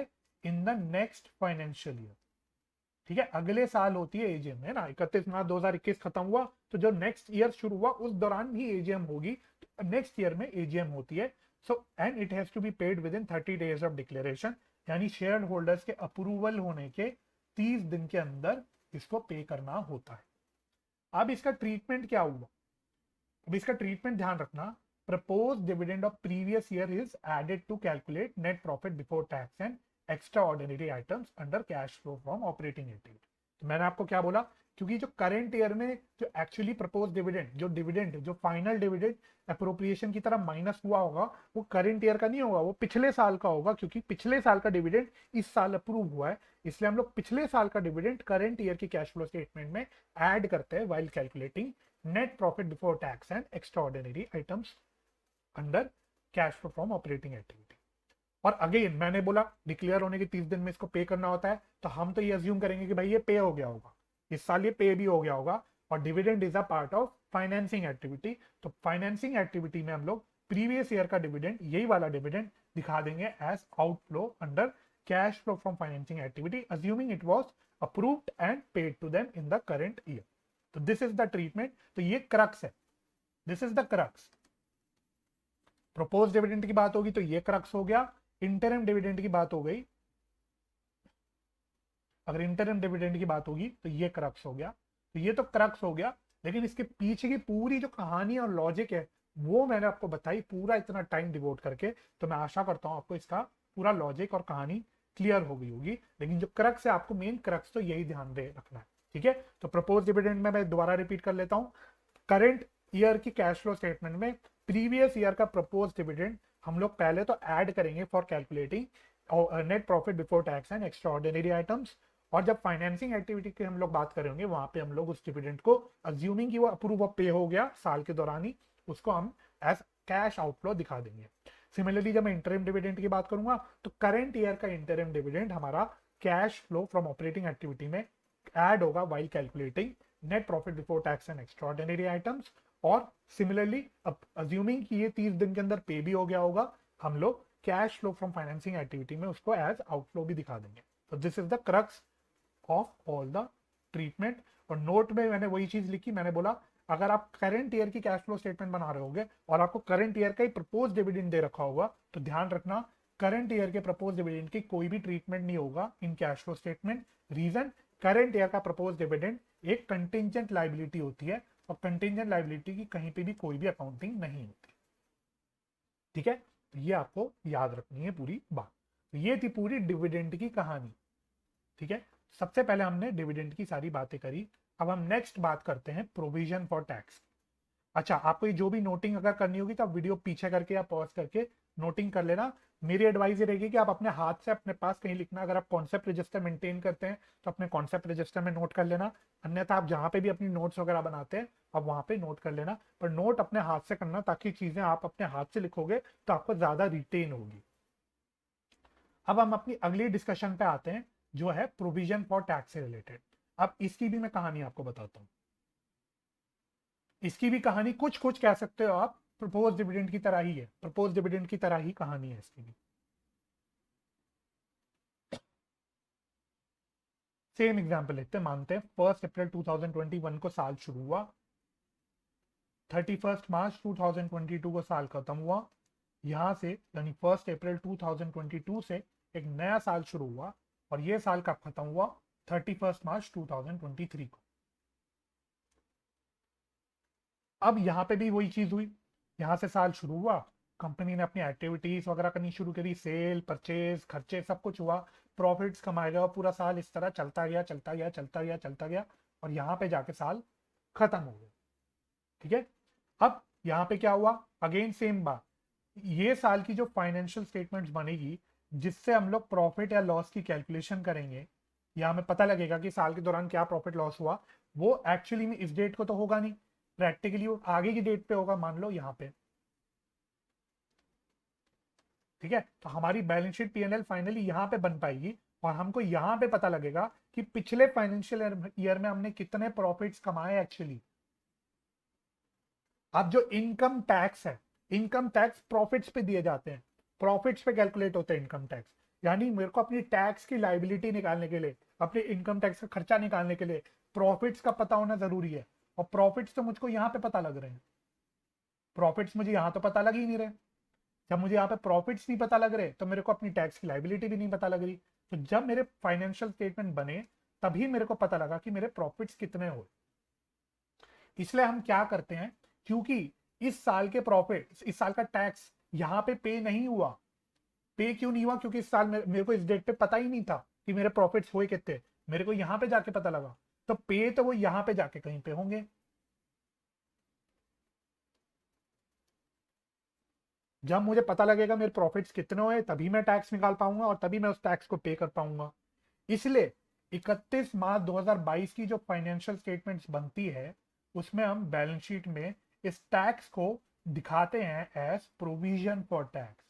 हम प्रोविजन बना देते हैं इस टैक्स के लिए। प्रोविजन क्यों बना रहे हैं? हम बेसिकली ये बोल रहे हैं कि हमारी लाइबिलिटी है, ये हमारी टैक्स की लाइबिलिटी है। प्रोविजन बना क्यों रहे हैं? क्योंकि इस डेट पे 31 मार्च 2022 को पॉसिबल ही नहीं है टैक्स पे होना, क्योंकि मेरे को टैक्स की लाइबिलिटी ही नहीं पता इस डेट पे। तो हम यहाँ पे सिर्फ इसको एज अ लाइबिलिटी दिखाते हैं कि 31 मार्च 2022 को ये एक लाइबिलिटी थी मेरे पास, ये टैक्स की मेरे को अभी पेमेंट करनी थी, इसलिए हम इसको प्रोविजन फॉर टैक्स के नाम से दिखा देते हैं। और ये प्रोविजन फॉर टैक्स, इस साल का provision for tax for the year ended 31 मार्च 2022 यहां पे जाके कहीं पे होता है, यानी नेक्स्ट फाइनेंशियल ईयर में पे होता है ना। तो क्या हुआ, क्रक्स क्या हुआ? ईयर एंडेड 31 मार्च 2021, इस साल का टैक्स कब पे होगा? In the financial year ended 31 मार्च 2022। हाँ, यहां पे हम प्रोविजन बना देंगे। प्रोविजन बनाने का मतलब क्या है कि हम लोग टैक्स का एक्सपेंस दिखा देंगे अपने स्टेटमेंट ऑफ पीएनएल में। जो हम टैक्स का खर्चा दिखाते हैं वहां पे हम टैक्स का एक्सपेंस जो दिखाते हैं वहां पे हम इसको खर्चा तो दिखा देंगे, लेकिन ये कोरेस्पॉन्डिंगली एक लाइबिलिटी हो जाएगी। जिस प्रकार से आउटस्टैंडिंग एक्सपेंस की हम बात करते हैं, तो आउटस्टैंडिंग एक्सपेंस को हम क्या करते हैं, हम आउटस्टैंडिंग एक्सपेंस को करंट ईयर के एक्सपेंस में ऐड कर देते हैं, उसको हम करंट ईयर का एक्सपेंस दिखाते हैं और फिर उसको हम लोग लाइबिलिटी की तरह ट्रीट करते हैं। सिमिलरली प्रोविजन फॉर टैक्स एक प्रकार से आउटस्टैंडिंग एक्सपेंस है मेरे लिए, it is an outstanding tax expense. तो इस प्रोविजन फॉर टैक्स को हम लोग करंट ईयर टैक्स एक्सपेंस में ऐड तो कर देंगे, लेकिन पे होगा ये नेक्स्ट फाइनेंशियल ईयर में। यानी अगर मैं 31 मार्च 2021 की बात कर रहा हूँ तो ये पे होगा नेक्स्ट फाइनेंशियल ईयर यानी 31 मार्च 2022। तो ये कहानी होती है प्रोविजन फॉर टैक्स की। सिंपल भाषा में बोलूं, करंट फाइनेंशियल ईयर में पिछले साल का टैक्स पे हो रहा होगा, है ना, और करंट ईयर का जो टैक्स एक्सपेंस है एक्चुअली में वो इस साल नहीं पे होगा, वो अगले साल पे होगा। ये मुद्दे की बात हो जाती है। अब हमें करना क्या होता है, हमको प्रोविजन फॉर टैक्स अकाउंट एक बनाने की आवश्यकता पड़ सकती है। प्रोविजन फॉर टैक्स एक लाइबिलिटी का अकाउंट है, याद रखना, provision for tax is a liability. तो हमको क्या हो सकता है, पड़ सकती है जरूरत प्रोविजन फॉर टैक्स का अकाउंट बनाने की, अपना काम करने के लिए। अच्छा, जब मैं अगर प्रोविजन फॉर टैक्स का आपको अकाउंट दिखाऊं कैसा होता है, तो प्रोविजन फॉर टैक्स का अकाउंट इस प्रकार से दिखता है। तो सबसे पहले आपको क्वेश्चन में प्रोविजन फॉर टैक्स का ओपनिंग और क्लोजिंग बैलेंस दिया होगा। तो ओपनिंग और क्लोजिंग बैलेंस आपको यहाँ पे डाल देना है, क्योंकि ये लाइबिलिटी है तो ओपनिंग बैलेंस इधर आएगा, क्लोजिंग बैलेंस इधर आएगा। ठीक है। अच्छा, साल के दौरान आपने जो नया प्रोविजन बनाया, यानी provision created during current year, यानी आप दूसरी भाषा में बोल सकते हो current years tax expense. Current years tax expense, जो पीएनएल में आप करंट ईयर का टैक्स एक्सपेंस दिखा रहे हो, तो नया जो आप प्रोविजन बना रहे हो वो आप यहाँ पे दिखा दोगे। यहाँ पे क्यों दिखा रहे हो, क्रेडिट साइड क्यों दिखा रहे हो, क्योंकि प्रोविजन फॉर टैक्स एक लाइबिलिटी है और करंट ईयर का प्रोविजन बनाते ही मेरी लाइबिलिटी बढ़ रही है, इसलिए वो प्रोविजन फॉर टैक्स के क्रेडिट साइड पे आ जाएगी। अच्छा, अगर साल के दौरान आपने टैक्स पे किया होगा, कोई एक्चुअली कैश में पे किया होगा, वो आप पेमेंट करोगे, तो पेमेंट करने से मेरी प्रोविजन फॉर टैक्स की एक लाइबिलिटी कम होती है, इसलिए वो क्रेडिट साइड में मैं दिखा दूंगा यहाँ पे। और मैंने आपको क्या बोला, करंट ईयर में हम कौन सी लाइबिलिटी पे कर रहे होंगे, हम पिछले साल की लाइबिलिटी पे कर रहे होंगे, ध्यान रखना पिछले साल की लाइबिलिटी। और दूसरी बात, ये जो टू कैश की पेमेंट आती है, टैक्स की पेमेंट आती है, दिस इज टैक्स पे during the year net of refund. अगर कोई टैक्स का रिफंड की भी बात हो रही है तो ये नेट पेमेंट है ना, नेट में मैंने कितना पे किया वो फिगर यहाँ पे आती है। अब इसका ट्रीटमेंट कैसे कैसे होगा,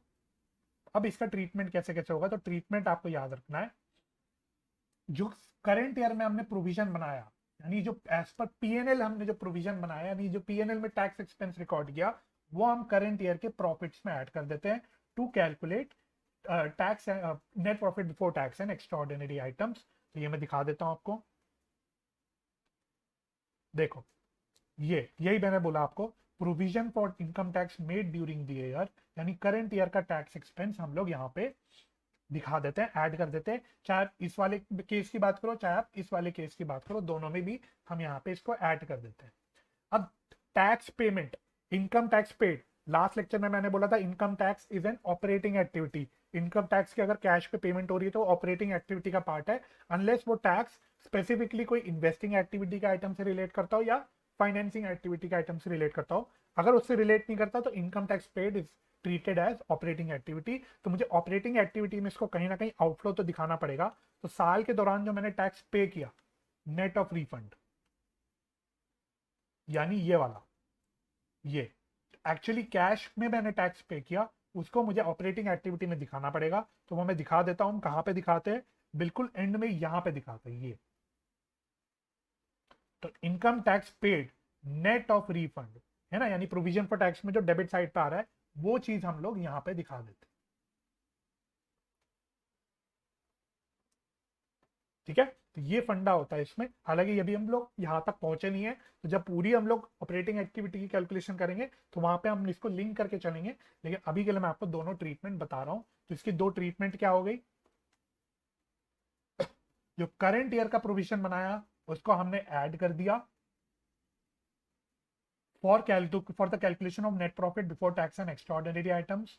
और जो टैक्स पे हुआ एक्चुअली नेट ऑफ रिफंड, उसको हमने कैश जनरेटेड फ्रॉम ऑपरेशंस में आउटफ्लो दिखा दिया टू कैलकुलेट, मतलब अंडर ऑपरेटिंग एक्टिविटी, जो कि हम लेटर ऑन करेंगे, this will do on later on, क्योंकि अभी हम लोग यहां तक पहुंचे नहीं है।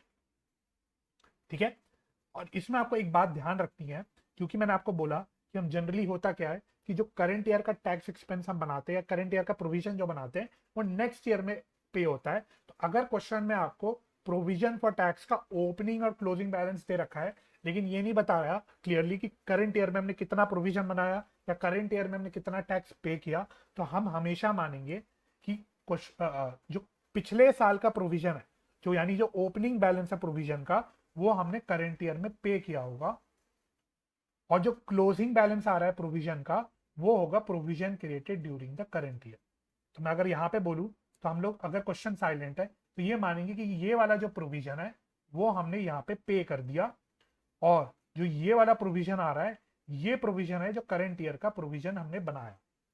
ठीक है, तो अगर क्वेश्चन साइलेंट है, आपको सिर्फ प्रोविजन फॉर टैक्स का ओपनिंग और क्लोजिंग बैलेंस दे रखा है, तब आपको प्रोविजन फॉर टैक्स अकाउंट बनाने की जरूरत है ही नहीं। रीजन, क्योंकि इसी फिगर को हम लोग मान रहे हैं कि टैक्स पे हो गया, और इस फिगर को हम लोग मान रहे हैं कि नया प्रोविजन बन गया, तो हमको प्रोविजन फॉर टैक्स अकाउंट बनाने की जरूरत ही नहीं पड़ती। ठीक है, तो जैसे जैसे क्वेश्चन में पॉइंट आएगा वैसे वैसे हम वहां पे इसको डिस्कस करके चलेंगे।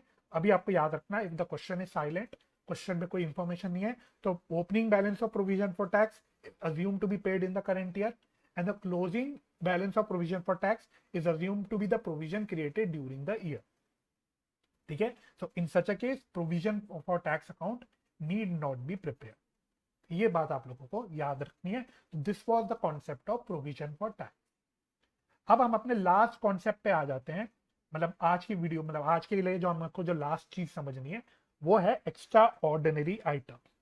एक्स्ट्रा ऑर्डिनरी आइटम्स तो थोड़ा आपको नाम से पता लग रहा होगा। एक्स्ट्रा ऑर्डिनरी क्या चीज होती है जो रोज रोज नहीं होती। तो एक्स्ट्रा ऑर्डिनरी आइटम्स ऐसी आइटम्स हैं from the point of view of statement of PNL, ऐसे खर्चे या ऐसे इनकम्स जो हर साल नहीं होने वाली, जो अनयूजुअल है ना, रेगुलरली नहीं हो रही, रिकरिंग नहीं हो रही, बहुत कभी कभी हो जाती है, ऐसी चीजों को हम एक्स्ट्रा ऑर्डिनरी आइटम बोलते हैं। तो these are incomes and expenses arriving from events or transactions that are distinct या separate from ordinary business activity. In other words, in simple words, extraordinary items ऐसे events या transactions होते हैं जो frequently occur नहीं होते, हर साल occur नहीं होते। इसके एग्जाम्पल्स देख लो पहले, एग्जाम्पल्स है ना। अब ये एक्स्ट्राऑर्डिनरी आइटम्स हो सकता है कुछ ऑपरेटिंग एक्टिविटी से रिलेट करते हो सकता है ये कुछ इन्वेस्टिंग एक्टिविटी से रिलेट करते हो सकता है ये फाइनेंसिंग एक्टिविटी से रिलेट करते हो, तो किसी भी आइटम से रिलेट कर सकते हैं। तो अगर ऑपरेटिंग एक्टिविटी की बात करूं तो ये एग्जांपल्स आप लर्न कर लेना या ध्यान में रख लेना। तो preliminary expenses return of, preliminary expenses क्या खर्चे होते हैं, ऐसे खर्चे होते हैं जो नई सिक्योरिटीज इशू करते वक्त खर्चे सॉरी नॉट नई सिक्योरिटी, हो सकता है कंपनी बनाते वक्त जो प्रीलिमिनरी एक्सपेंसेस खर्च होते हैं, या इवन जो नई सिक्योरिटीज वगैरह इशू करते वक्त जो खर्चे इशू होते हैं उसको भी हम लोग प्रीलिमिनरी एक्सपेंसेस में दिखाते हैं। तो अब ये खर्चे ऐसे खर्चे होते हैं जो हर साल नहीं होते, कभी कभी होते हैं। सपोज कंपनी किसी साल शेयर्स इशू करना चाहती है तो वो प्रीलिमिनरी एक्सपेंसेस इनकर करेगी। अब कंपनी हर साल शेयर्स नहीं इशू करेगी, है ना, तो ऐसे खर्चे अगर प्रीलिमिनरी एक्सपेंसेस हमने साल के दौरान पीएनएल में राइट ऑफ करें तो वो आपका ऑपरेटिंग एक्टिविटी में आ जाएगा। अगर इंप्लॉइज को हमने वॉलंटरी रिटायरमेंट स्कीम वीआरएस, इसके अंडर कुछ कंपनसेशन पे किया है, तो ये भी आपका ऑपरेटिंग एक्टिविटी का पार्ट हो जाएगा ऑफ एक्स्ट्रा ऑर्डिनरी आइटम। अगर मैं इन्वेस्टिंग एक्टिविटी की बात करूं तो इस पे क्या एग्जांपल बन सकता है, सपोज आपका कोई फिक्स्ड एसेट डैमेज हो गया बाय अर्थक्वेक या फायर, और आपको इंश्योरेंस कंपनी से कुछ क्लेम मिल गया, तो ये क्लेम जो रिसीव हुआ ये आपका बेसिकली क्या हो गया, आपके लिए एक इन्वेस्टिंग एक्टिविटी का एक्स्ट्राऑर्डिनरी आइटम हो गया। फाइनेंसिंग एक्टिविटी, अगर कंपनी ने कुछ बायबैक करने के लिए, शेयर्स बायबैक करने के लिए कुछ पेमेंट करी, है ना, तो ये भी एक एक्स्ट्राऑर्डिनरी आइटम है, क्योंकि कंपनी हर साल बायबैक नहीं करेगी, वो कभी कभी करेगी, बहुत ओकेजनली करेगी, 4-5 साल में भी एक बार करेगी, तो ये भी एक एक्स्ट्राऑर्डिनरी आइटम हो गया। तो ये आपके एग्जाम्पल्स है, तो एग्जाम्पल्स आप ये ध्यान में रख लेना। जनरली आपके क्वेश्चन में कम चांसेस है एक्स्ट्राऑर्डिनरी आइटम्स आने के, आएंगे तो मोर और लेस यहीं से आने चाहिए। ठीक है, और नहीं तो आपको पढ़ के खुद ही समझ आ जाएगा, खुद ही रियलाइज हो जाएगा कि भाई ये तो एक्स्ट्राऑर्डिनरी आइटम। ठीक है, अब सवाल उठा इसकी ट्रीटमेंट क्या होगी कैश फ्लो स्टेटमेंट में। तो पहली ट्रीटमेंट हम ऑलरेडी डिस्कस कर चुके हैं, है ना। अगर हम लोग कैलकुलेट कर रहे हैं net profit before tax and extraordinary item, तो वहां पे हम क्योंकि बिफोर एक्स्ट्राऑर्डिनरी आइटम ले रहे हैं नेट प्रॉफिट, तो अगर कोई भी एक्स्ट्राऑर्डिनरी आइटम हमने एज इनकम ऐड कर रखा है तो उसको हम माइनस कर देंगे। अगर एक्स्ट्राऑर्डिनरी आइटम एज एक्सपेंस हमने अगर माइनस कर रखा है अपने पीएनएल में तो उसको ऐड बैक कर देंगे। तो इट इज एडेड और subtracted as the case may be to current year profits to determine net profit before tax and extraordinary item. तो जो अभी मैंने आपको थोड़ी देर पहले दोनों केसेस में फॉर्मूला दिखाया, तो वहां पे आप लोग देख लेना कि वहां पे हम लोग एक्स्ट्रा ऑर्डिनरी आइटम को प्लस या माइनस कर रहे हैं, एज द केस में भी। अब दूसरा ट्रीटमेंट क्या है, अगर एक्स्ट्रा ऑर्डिनरी आइटम ऐसी चीज है जिसमें कैश फ्लो हो रहा है, कुछ कैश फ्लो की इन्वॉल्वमेंट है, तो हमें कैश फ्लो तो दिखाना पड़ेगा। तो जैसे जैसे हमने एक्टिविटी देखी, तो अगर extra ordinary item operating activity से रिलेट करता है तो हम ऑपरेटिंग एक्टिविटी में उसे कैश आउटफ्लो या इनफ्लो दिखा देंगे। अगर वो इन्वेस्टिंग एक्टिविटी से रिलेट करता है तो हम लोग इन्वेस्टिंग एक्टिविटी में कैश आउटफ्लो या इनफ्लो दिखा देंगे। और अगर वो फाइनेंसिंग एक्टिविटी से रिलेट करता है तो हम उसको फाइनेंसिंग एक्टिविटी के अंदर कैश इनफ्लो या आउटफ्लो दिखा देंगे। So it is shown as inflow या outflow as the case may be under relevant activity, जो भी एक्टिविटी है उसके अंदर हम लोग दिखा देंगे। तो मैं आपको ऑपरेटिंग एक्टिविटी में फॉर एग्जांपल दिखा देता हूं, हम लोग कहां पे दिखाते हैं। आप देखोगे इनकम टैक्स पे करने के बाद जो हमारा बच जाता है आइटम, उसमें से लास्ट में बिल्कुल एंड में हम लोग एक्स्ट्रा ऑर्डिनरी आइटम को लेके चलते हैं। तो यहाँ पे जो भी कैश का आउटफ्लो या इनफ्लो हुआ है, जो भी हुआ है उसको हम लोग यहाँ पे लेके चलेंगे। और फाइनली जो हमारा इसको करने के बाद आ जाएगा कैश फ्लो फ्रॉम या यूज्ड इन ऑपरेटिंग एक्टिविटी। ठीक है, तो ये फंडा होता है आपका पूरा एक्स्ट्रा ऑर्डिनरी आइटम का। तो पूरा मैंने आपके साथ डिटेल में डिस्कस किया कि कैसे हम लोग निकालते हैं net profit before tax and extra ordinary item, और उस फॉर्मूले को मैंने पूरा उसके पीछे की कहानी बताई, एक एक चीजों का मैंने आपको लॉजिक बताया। तो मैं आशा करता हूँ आपको पूरा एक कॉन्सेप्ट पहले तो क्लियर हो गया होगा। अब इतनी लंबी डिस्कशन करने के बाद कोई फायदा नहीं अगर हम लोग किताब के क्वेश्चंस ना सॉल्व कर पाए। तो पहले तो आपको ये कॉन्सेप्ट क्लियर कर लेना है, ये दोनों भी तरीके आपको समझ लेने हैं कि net profit before tax and extra ordinary item कैसे निकलता है। अगर आपको ये सारी चीजें समझ आ गई है तो अब आप लोग मेरे साथ साथ किताब के क्वेश्चंस कर सकते हैं। तो आप लोग तैयार हो जाइए, अब हम लोग किताब के क्वेश्चंस की ओर बढ़ रहे हैं। सबसे पहले हम लोग कर रहे हैं question number 5। Question number 5 on page number 5.94। तो क्वेश्चन कहता है following is the extract from the balance sheet of Karishma limited as at 31 March 2021। तो आपको 31 मार्च 2021 की बैलेंस शीट का एक्सट्रैक्ट दे रखा है, और देखो आपको दोनों साल दे रखे हैं, करंट ईयर यानी 2021 and previous year that is 2020। तो सबसे पहले आपको इसमें सरप्लस दे रखा है, that is balance in statement of profit and loss 10 lakh और 5। तो करंट ईयर का 10 लाख है, पिछले साल का 5 लाख है। तो आप देख सकते हो 5 लाख रुपए से हमारे प्रॉफिट्स बढ़ गए हैं, सरप्लस बढ़ गए हैं। तो आप लोग इसका मीनिंग इंटरप्रेट कर सकते हो। इसके अलावा एक आपको दे रखा है डिविडेंड पेएबल। ठीक है, तो ये डिविडेंड पेएबल सिर्फ आपको पागल बनाने के लिए, कंफ्यूज करने के लिए दे रखा है, इसका आपको कुछ भी नहीं करना यहाँ पे। एडिशनल इंफॉर्मेशन में आपको इंफॉर्मेशन दे रखी है इंपॉर्टेंट वाली, प्रपोज डिविडेंड की। तो कहता है propose dividend for the years ended 31 March and 2020 यानी पिछला साल and 2021 are ₹4 lakh and 5 lakh respectively. तो आपको प्रपोज डिविडेंड दे रखा है करंट ईयर का भी और प्रीवियस ईयर का भी। तो आपको क्या ध्यान में रखना है कि जो करंट ईयर का प्रपोज डिविडेंड है यानी 2021 का जो 5 लाख का प्रपोज डिविडेंड है, ये तो मेरे लिए क्या होगा, कंटिंजेंट लाइबिलिटी होगा। इसका तो मेरे को कुछ नहीं करना, ये तो मेरे लिए बेकार है, क्योंकि कंटिंजेंट लाइबिलिटी की कोई भी अकाउंटिंग ट्रीटमेंट नहीं होती और इसका कोई भी कैश आउटफ्लो इनफ्लो नहीं हुआ है। जो पिछले साल का प्रपोज डिविडेंड है वो करंट ईयर में डिक्लेयर भी हुआ होगा और पे भी हुआ होगा। तो जो पिछले साल का प्रपोज डिविडेंड है यानी 4 लाख का, ये मेरे लिए काम का है। तो आपसे क्वेश्चन बोल रहा है prepare the note to show net profit before tax and extra ordinary item. फटाफट से इस क्वेश्चन को सॉल्व कर लेते हैं। ठीक है, तो हम बोलेंगे calculation of net profit before tax and extra ordinary item. अब हेयर ऑनवर्ड्स आज के लेक्चर में आगे जाके और आगे के सारे लेक्चर्स में मैं सिर्फ टाइम बचाने के लिए इसको शॉर्ट में बोलूंगा NPBTEOI। ये मेरा शॉर्ट फॉर्म होगा, ध्यान रखना। एग्जाम में इस प्रकार का कोई भी शॉर्ट फॉर्म आप नहीं यूज करोगे, एग्जाम में पूरा लिखोगे। सिर्फ हम अपने क्लासेस में इसको थोड़ा सा शॉर्ट फॉर्म करके लिखेंगे just to save your time. ठीक है, तो हेयर ऑनवर्ड्स आप इस बात को याद में रखना। तो हम सबसे पहले लेंगे profit for the current year, that is difference in surplus balance, है ना। तो ये मेरा केस 2 अप्लाई हो रहा है। तो सरप्लस बैलेंस का आपको डिफरेंस लेना है। तो डिफरेंस कितना आ जाएगा, किताब कहाँ गई मेरी, किताब में हाथ में रख लेता हूं।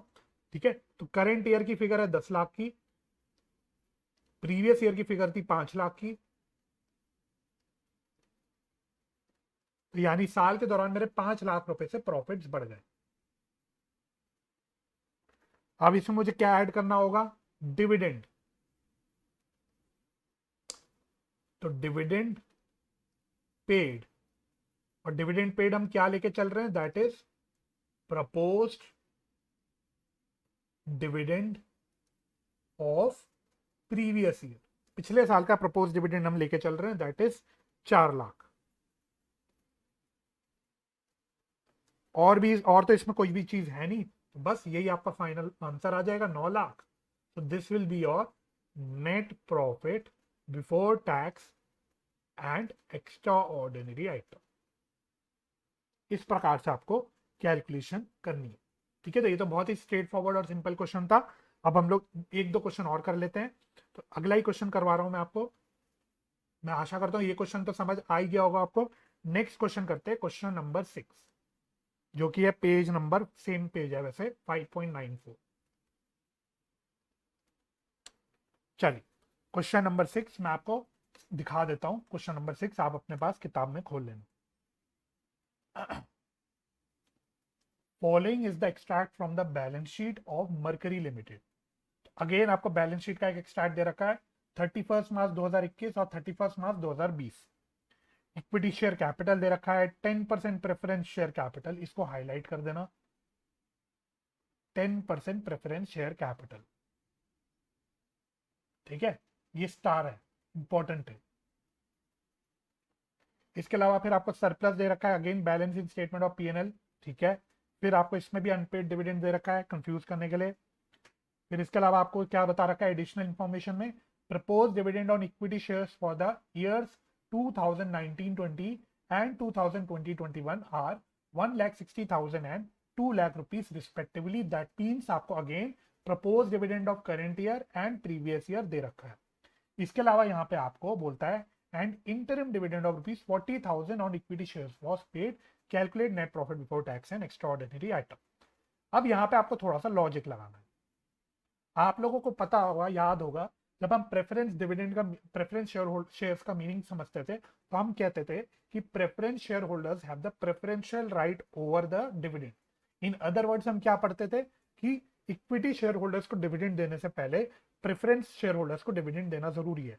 पहले इक्विटी शेयर होल्डर्स को डिविडेंड नहीं मिल सकता, तो पहले प्रेफरेंस शेयर होल्डर्स को डिविडेंड मिलता है, उसके बाद इक्विटी शेयर होल्डर्स को डिविडेंड मिलता है। अब यहाँ पे कंपनी ने प्रपोज डिविडेंड की बात करी है, पिछले साल का भी डिविडेंड है, करेंट ईयर का भी है। दैट मीन्स हमको क्या ज्यूम करना पड़ेगा कि ये प्रेफरेंस शेयर होल्डर्स को भी मैंने डिविडेंड दे दिया होगा। प्रेफरेंस शेयर होल्डर्स को भी मैंने डिविडेंड दे दिया होगा पिछले साल, है ना। प्रेफरेंस शेयर होल्डर्स में भी सेम कहानी चलती है, उनके लिए भी डिट्टो सेम कहानी, जो प्रपोज डिविडेंड फाइनल डिविडेंड की कहानी इक्विटी शेयर होल्डर्स की चलती है, सेम कहानी प्रेफरेंस शेयर होल्डर्स की चलती है। बस फर्क इतना है कि यहाँ पे कोई भी प्रपोज करने की बात उतनी नहीं होती यहाँ पे, क्योंकि रेट फिक्स होता है। ठीक है, तो प्रेफरेंस शेयर होल्डर्स के शेयर्स के केस में भी ये कहानी होती है कि पिछले साल का डिविडेंड इस साल शेयर होल्डर्स अप्रूव करते हैं और वो पे होता है ना। और करेंट ईयर का डिविडेंड सिर्फ उसको एज अ कंटिजेंट लाइबिलिटी दिखाते हैं। ठीक है, तो इसमें भी सेम होगी, जो पिछले साल, हालांकि यहाँ पे बैलेंस सेम है, लेकिन जो पिछले साल का जो बैलेंस आ रहा होगा, तो पिछले साल के बैलेंस में मैंने डिविडेंड पे कर दिया होगा प्रेफरेंस शेयर होल्डर्स को। ठीक है, तो इसकी कैलकुलेशन कैसे करेंगे, ये इंपॉर्टेंट क्वेश्चन है, इस क्वेश्चन का इंपॉर्टेंट मार्क कर देना। तो यहां पे भी हम वही बोलेंगे, calculation, calculation of net profit before tax and extra ordinary item. सबसे पहले हम लेंगे difference in surplus, difference in balance of surplus. कितना डिफरेंस है भाई? तो डिफरेंस है 720 minus 4 lakh, 720 minus 4 lakh, that is 3,20,000। अब हमें सारी इंपॉर्टेंट चीजें ऐड करनी है। तो यहाँ पे डिविडेंड की बात हो रही है सिर्फ, तो ऐड क्या क्या करेंगे? सबसे पहले तो इंटरिम डिविडेंड कर लो ऐड, इंटरिम डिविडेंड पेड। तो इंटरिम डिविडेंड कितना पे करा? ये तो डायरेक्ट दे रखा है 40,000। फिर dividend paid on preference shares,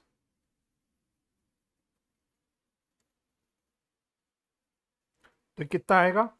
6 lakh का 10% है ना, 10% है ना, तो ये 10% आएगा, दैट इज 60,000।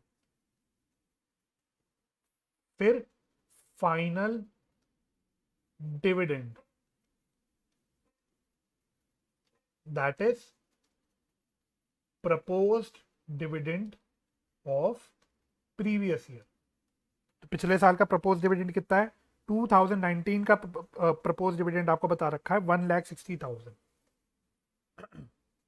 1,60,000।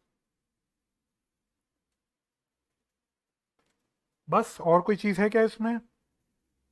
है ना, और तो कोई चीज है नहीं, तो बस ऐड कर दो इसको। 3 20 में एक ऐड किया 4 20, 5 20, 580, तो ये आ जाएगा। ऐड करोगे तो सबको आ जाएगा 5,80,000, और तो कोई चीज आपको दे नहीं रखी। तो this is your net profit before tax and extra ordinary item. चल, 2 क्वेश्चन और कराऊंगा मैं प्रैक्टिस के लिए। वीडियो आई नो थोड़ी सी लंबी हो गई है, बट आई बिलीव आप लोग इस लंबी वीडियो होने के बावजूद भी इसका फायदा उठाओगे और मेरे साथ साथ क्वेश्चंस की प्रैक्टिस करोगे। ठीक है, अब हमको ये क्वेश्चन तो खत्म हो गया, आई बिलीव ये क्वेश्चन क्लियर हो गया होगा। तो फटाफट से हम लोग नेक्स्ट क्वेश्चन की ओर बढ़ लेते हैं। Question number 7, same page number है, मैं पेज नंबर नहीं लिख रहा हूं। आ जाओ, क्वेश्चन नंबर 7। ये क्वेश्चन मैं इसलिए करा रहा हूं क्योंकि इसमें आपको पूरी बैलेंस शीट दे रखी है, पूरी बैलेंस शीट दे रखी है, इसलिए क्वेश्चन मैं करा रहा हूं। इस क्वेश्चन को भी मैं बोल दूंगा इंपॉर्टेंट। क्वेश्चन नंबर 7, तो calculate net profit before tax and extraordinary item, यही बोल रहा है क्वेश्चन तो आपसे। और आपको पूरी बैलेंस शीट दे रखी है, तो बैलेंस शीट आप में क्या क्या काम की चीज दे रखी है आपको? For the purpose of calculation of net profit before tax and extraordinary item. जब हम पूरा कैश फ्लो स्टेटमेंट बनाएंगे तो उस टाइम आपको ध्यान रखना होगा, पूरी बैलेंस शीट में सारे आइटम इंपॉर्टेंट होंगे, बट क्योंकि यहाँ पे तो हम सिर्फ सिर्फ net profit before tax and extraordinary item निकाल रहे हैं, तो हमको यहाँ पे सिर्फ वही लेके चलना है। तो क्या क्या आपको दे रखा है? आपको इसमें शेयर कैपिटल हमें यहाँ पे यूज नहीं है, रिजर्व्स एंड सरप्लस में दे रखा है, और यहाँ पे इसने बोल रखा है रिजर्व्स एंड सरप्लस में क्या आ रहा है? सरप्लस, यानी balance of statement of PNL. तो ये मेरे लिए काम का है। इसके अलावा ट्रेड पेबल्स काम के नहीं है, अदर करंट लाइबिलिटीज काम की नहीं है। देख लेते हैं एक बार नोट्स में कुछ है क्या? नहीं। मेरे लिए शॉर्ट टर्म प्रोविजन काम का है, क्योंकि शॉर्ट टर्म प्रोविजन में क्या दे रखा है? Provision for tax. तो करंट ईयर और प्रीवियस ईयर दोनों का आपको प्रोविजन फॉर टैक्स दे रखा है। This is important for me. फिर आपको प्रॉपर्टी प्लांट एंड इक्विपमेंट दे रखा है, फिक्स्ड एसेट दे रखा है, यहाँ पे मेरे लिए काम का नहीं। नॉन करेंट इन्वेस्टमेंट मेरे लिए काम का नहीं, करंट एसेट मेरे लिए काम का नहीं। नीचे एडिशनल इन्फॉर्मेशन में अगेन एक तो आपसे बोलता है propose dividend for the year ended 31 March 2020 and 31 March 2021, यानी current year and previous year दोनों का प्रपोज डिविडेंड आपको दे दिया। तो यहाँ पर आपको पता है क्या करना है आपको। इसके अलावा आपको इंटरिम डिविडेंड भी दे रखा है 10,000 का। चलो, सबसे पहली बात, अगर आप इस क्वेश्चन में देखोगे तो प्रोविजन फॉर टैक्स की तो इंफॉर्मेशन दे रखी है आपको, लेकिन क्वेश्चन साइलेंट है ऑन कितना टैक्स एक्चुअली पे हुआ या फिर कितना प्रोविजन साल के दौरान बनाया गया। तो ऐसे केस में हम लोग क्या अज्यूम कर लेते हैं कि पिछले साल का प्रोविजन फॉर टैक्स जो बैलेंस है वो करंट ईयर में पे हुआ होगा, और जो करंट ईयर का जो क्लोजिंग बैलेंस है बेसिकली प्रोविजन फॉर टैक्स का, that would be have been the provision for tax created during the year.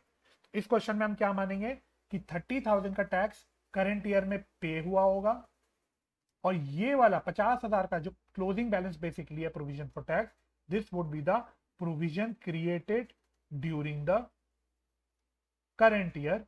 In other word ये हो गया मेरा tax expense of current year. तो मेरे लिए काम की फिगर ये है when I am calculating net profit before tax and extra ordinary item, क्योंकि एक्चुअली पीएनएल के द्वारा, पीएनएल में कितना टैक्स दिखाया होगा मैंने करंट ईयर के पीएनएल में, ये वाला टैक्स, करंट ईयर का टैक्स एक्सपेंस ही पीएनएल में आता है। तो ये 50,000 का टैक्स मेरे लिए काम का टैक्स, काम की फिगर हो गई for my this for the purpose of solving this question.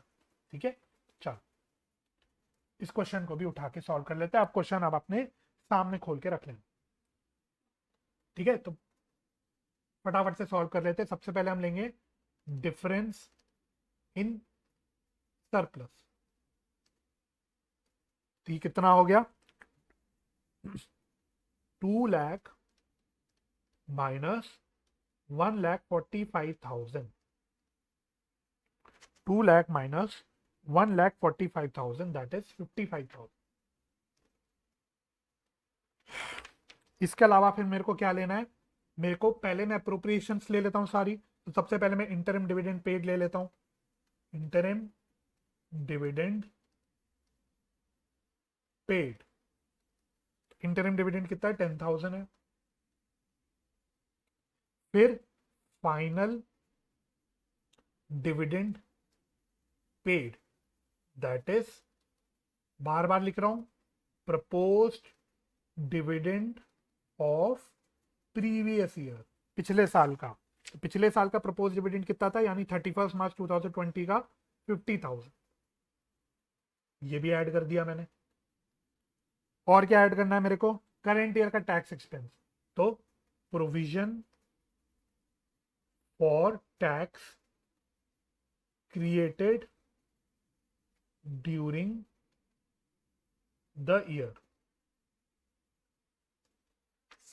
ठीक है, यानी अज्यूम्ड, अज्यूम्ड क्या अज्यूम किया हमने, closing balance of current year. जो क्लोजिंग बैलेंस दे रखा है इसको हम ये अज्यूम करके चल रहे हैं कि ये करंट ईयर का प्रोविजन होगा, यानी 50,000। तो बस अब इस सबको ऐड कर दो, तो क्या आ रहा है, 65,000, 1,15,000 प्लस 50, 165। तो आपका आंसर क्या निकल के आ गया, 165। This will be your net profit before tax and extra ordinary item. ये आपका ये वाला क्वेश्चन। आई होप ये क्वेश्चन भी आप लोगों को समझ आ गया होगा। अब हम लोग लास्ट क्वेश्चन कर लेते हैं, क्वेश्चन नंबर 8। खूब सारे क्वेश्चंस की प्रैक्टिस करा रहा हूं, आई होप आप लोग भी मेरे साथ साथ कर रहे होगे। पेज नंबर है 5.95, पेज नंबर 5.95, क्वेश्चन नंबर 8। फटाफट से लास्ट क्वेश्चन कर लेते हैं।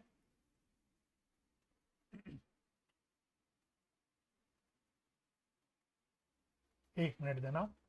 चलो क्वेश्चन नंबर 8, ये भी इंपॉर्टेंट।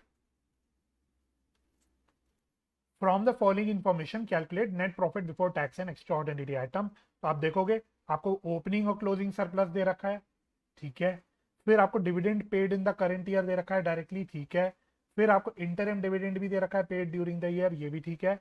फिर देखो आपको ट्रांसफर टू रिजर्व दे रखा है इस क्वेश्चन में। फिर provision for tax for the current year, ये भी डायरेक्टली आपको दे दिया। रिफंड ऑफ टैक्स दे रखा है आपको, ये एक नई इंफॉर्मेशन है। फिर लॉस ड्यू टू अर्थक्वेक दे रखा है, और insurance proceeds from earthquake disaster management, ठीक है। तो आपको लॉस दे रखा है और फिर इंश्योरेंस प्रोसीड्स भी दे रखा है। ये सारी इंफॉर्मेशन आपको दे रखी है। तो यहाँ पे बाकी सारी चीजें तो ठीक है, स्ट्रेट फॉरवर्ड है। ये ध्यान रखना, आप देखोगे मेरा लॉस हुआ है 2 लाख रुपीज का, तो इंश्योरेंस प्रोसीड्स मिली है मेरे को 1 लाख रुपए की। तो लॉस है मेरा, यहाँ पे मैं दिखा देता हूँ, डिस्कस कर लेता हूँ एक बार। तो मैं कह रहा हूं कि मेरा लॉस है 2 लाख रुपीस का, लेकिन इंश्योरेंस से मेरे को पैसा मिल गया 1 लाख रुपए का, तो नेट में कितना लॉस है? 2 लाख के नुकसान में से 1 लाख का तो मुझे इंश्योरेंस मिल गया, तो नेट लॉस है मेरा 1 लाख रुपए का। तो ये मेरे लिए हो जाएगा एक्स्ट्रा ऑर्डिनरी आइटम। उसमें भी एक्स्ट्रा ऑर्डिनरी आइटम में ये लॉस की तरह ट्रीट हो। ठीक है, तो हम लोग इस 1 लाख की ट्रीटमेंट करके चलेंगे। आई बिलीव ये पॉइंट आपको समझ आ गया होगा, लॉजिकल है। ठीक है, चलो फटाफट से इस क्वेश्चन को भी सॉल्व कर लेते हैं। तो सबसे पहले मैंने ले लिया डिफरेंस इन सरप्लस, तो ये कितना है? 3,36,000 आपका क्लोजिंग है, और ओपनिंग है इसमें से 1 लाख, 1,36,000, सॉरी 2,36,000, 2,36,000। फिर डिविडेंड पेड, ठीक है, नीचे इंटरिम डिविडेंड है तो ये फाइनल डिविडेंड होगा, ये फाइनल डिविडेंड होगा, तो कितना पे किया? 72,000। फिर इंटरिम डिविडेंड पेड,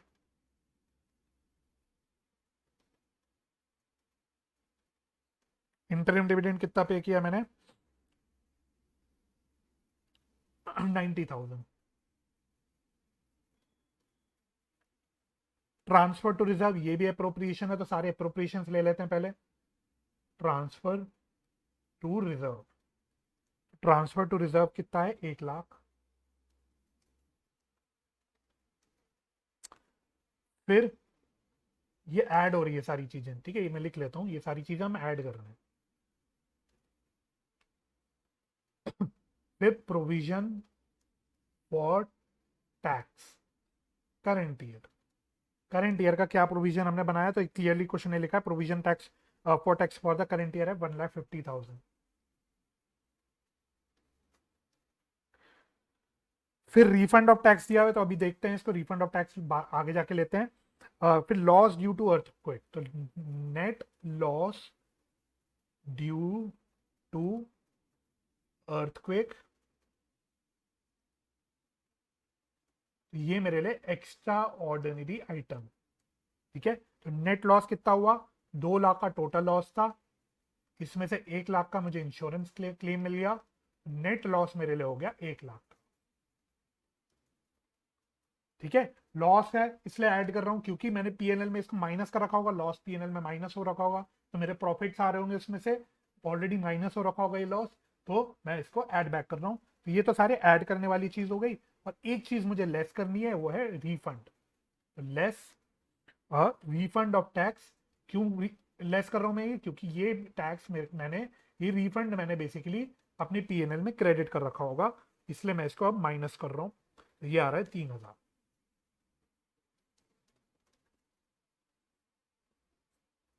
अब इसको सॉल्व कर लेते हैं। 72,000 plus 90 plus 250 plus 1 lakh minus 3,000, तो ये आ रहा है 5,09,000।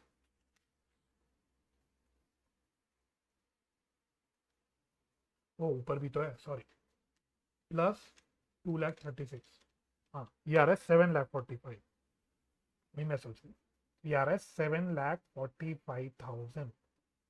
This is your net profit before tax and extra ordinary item.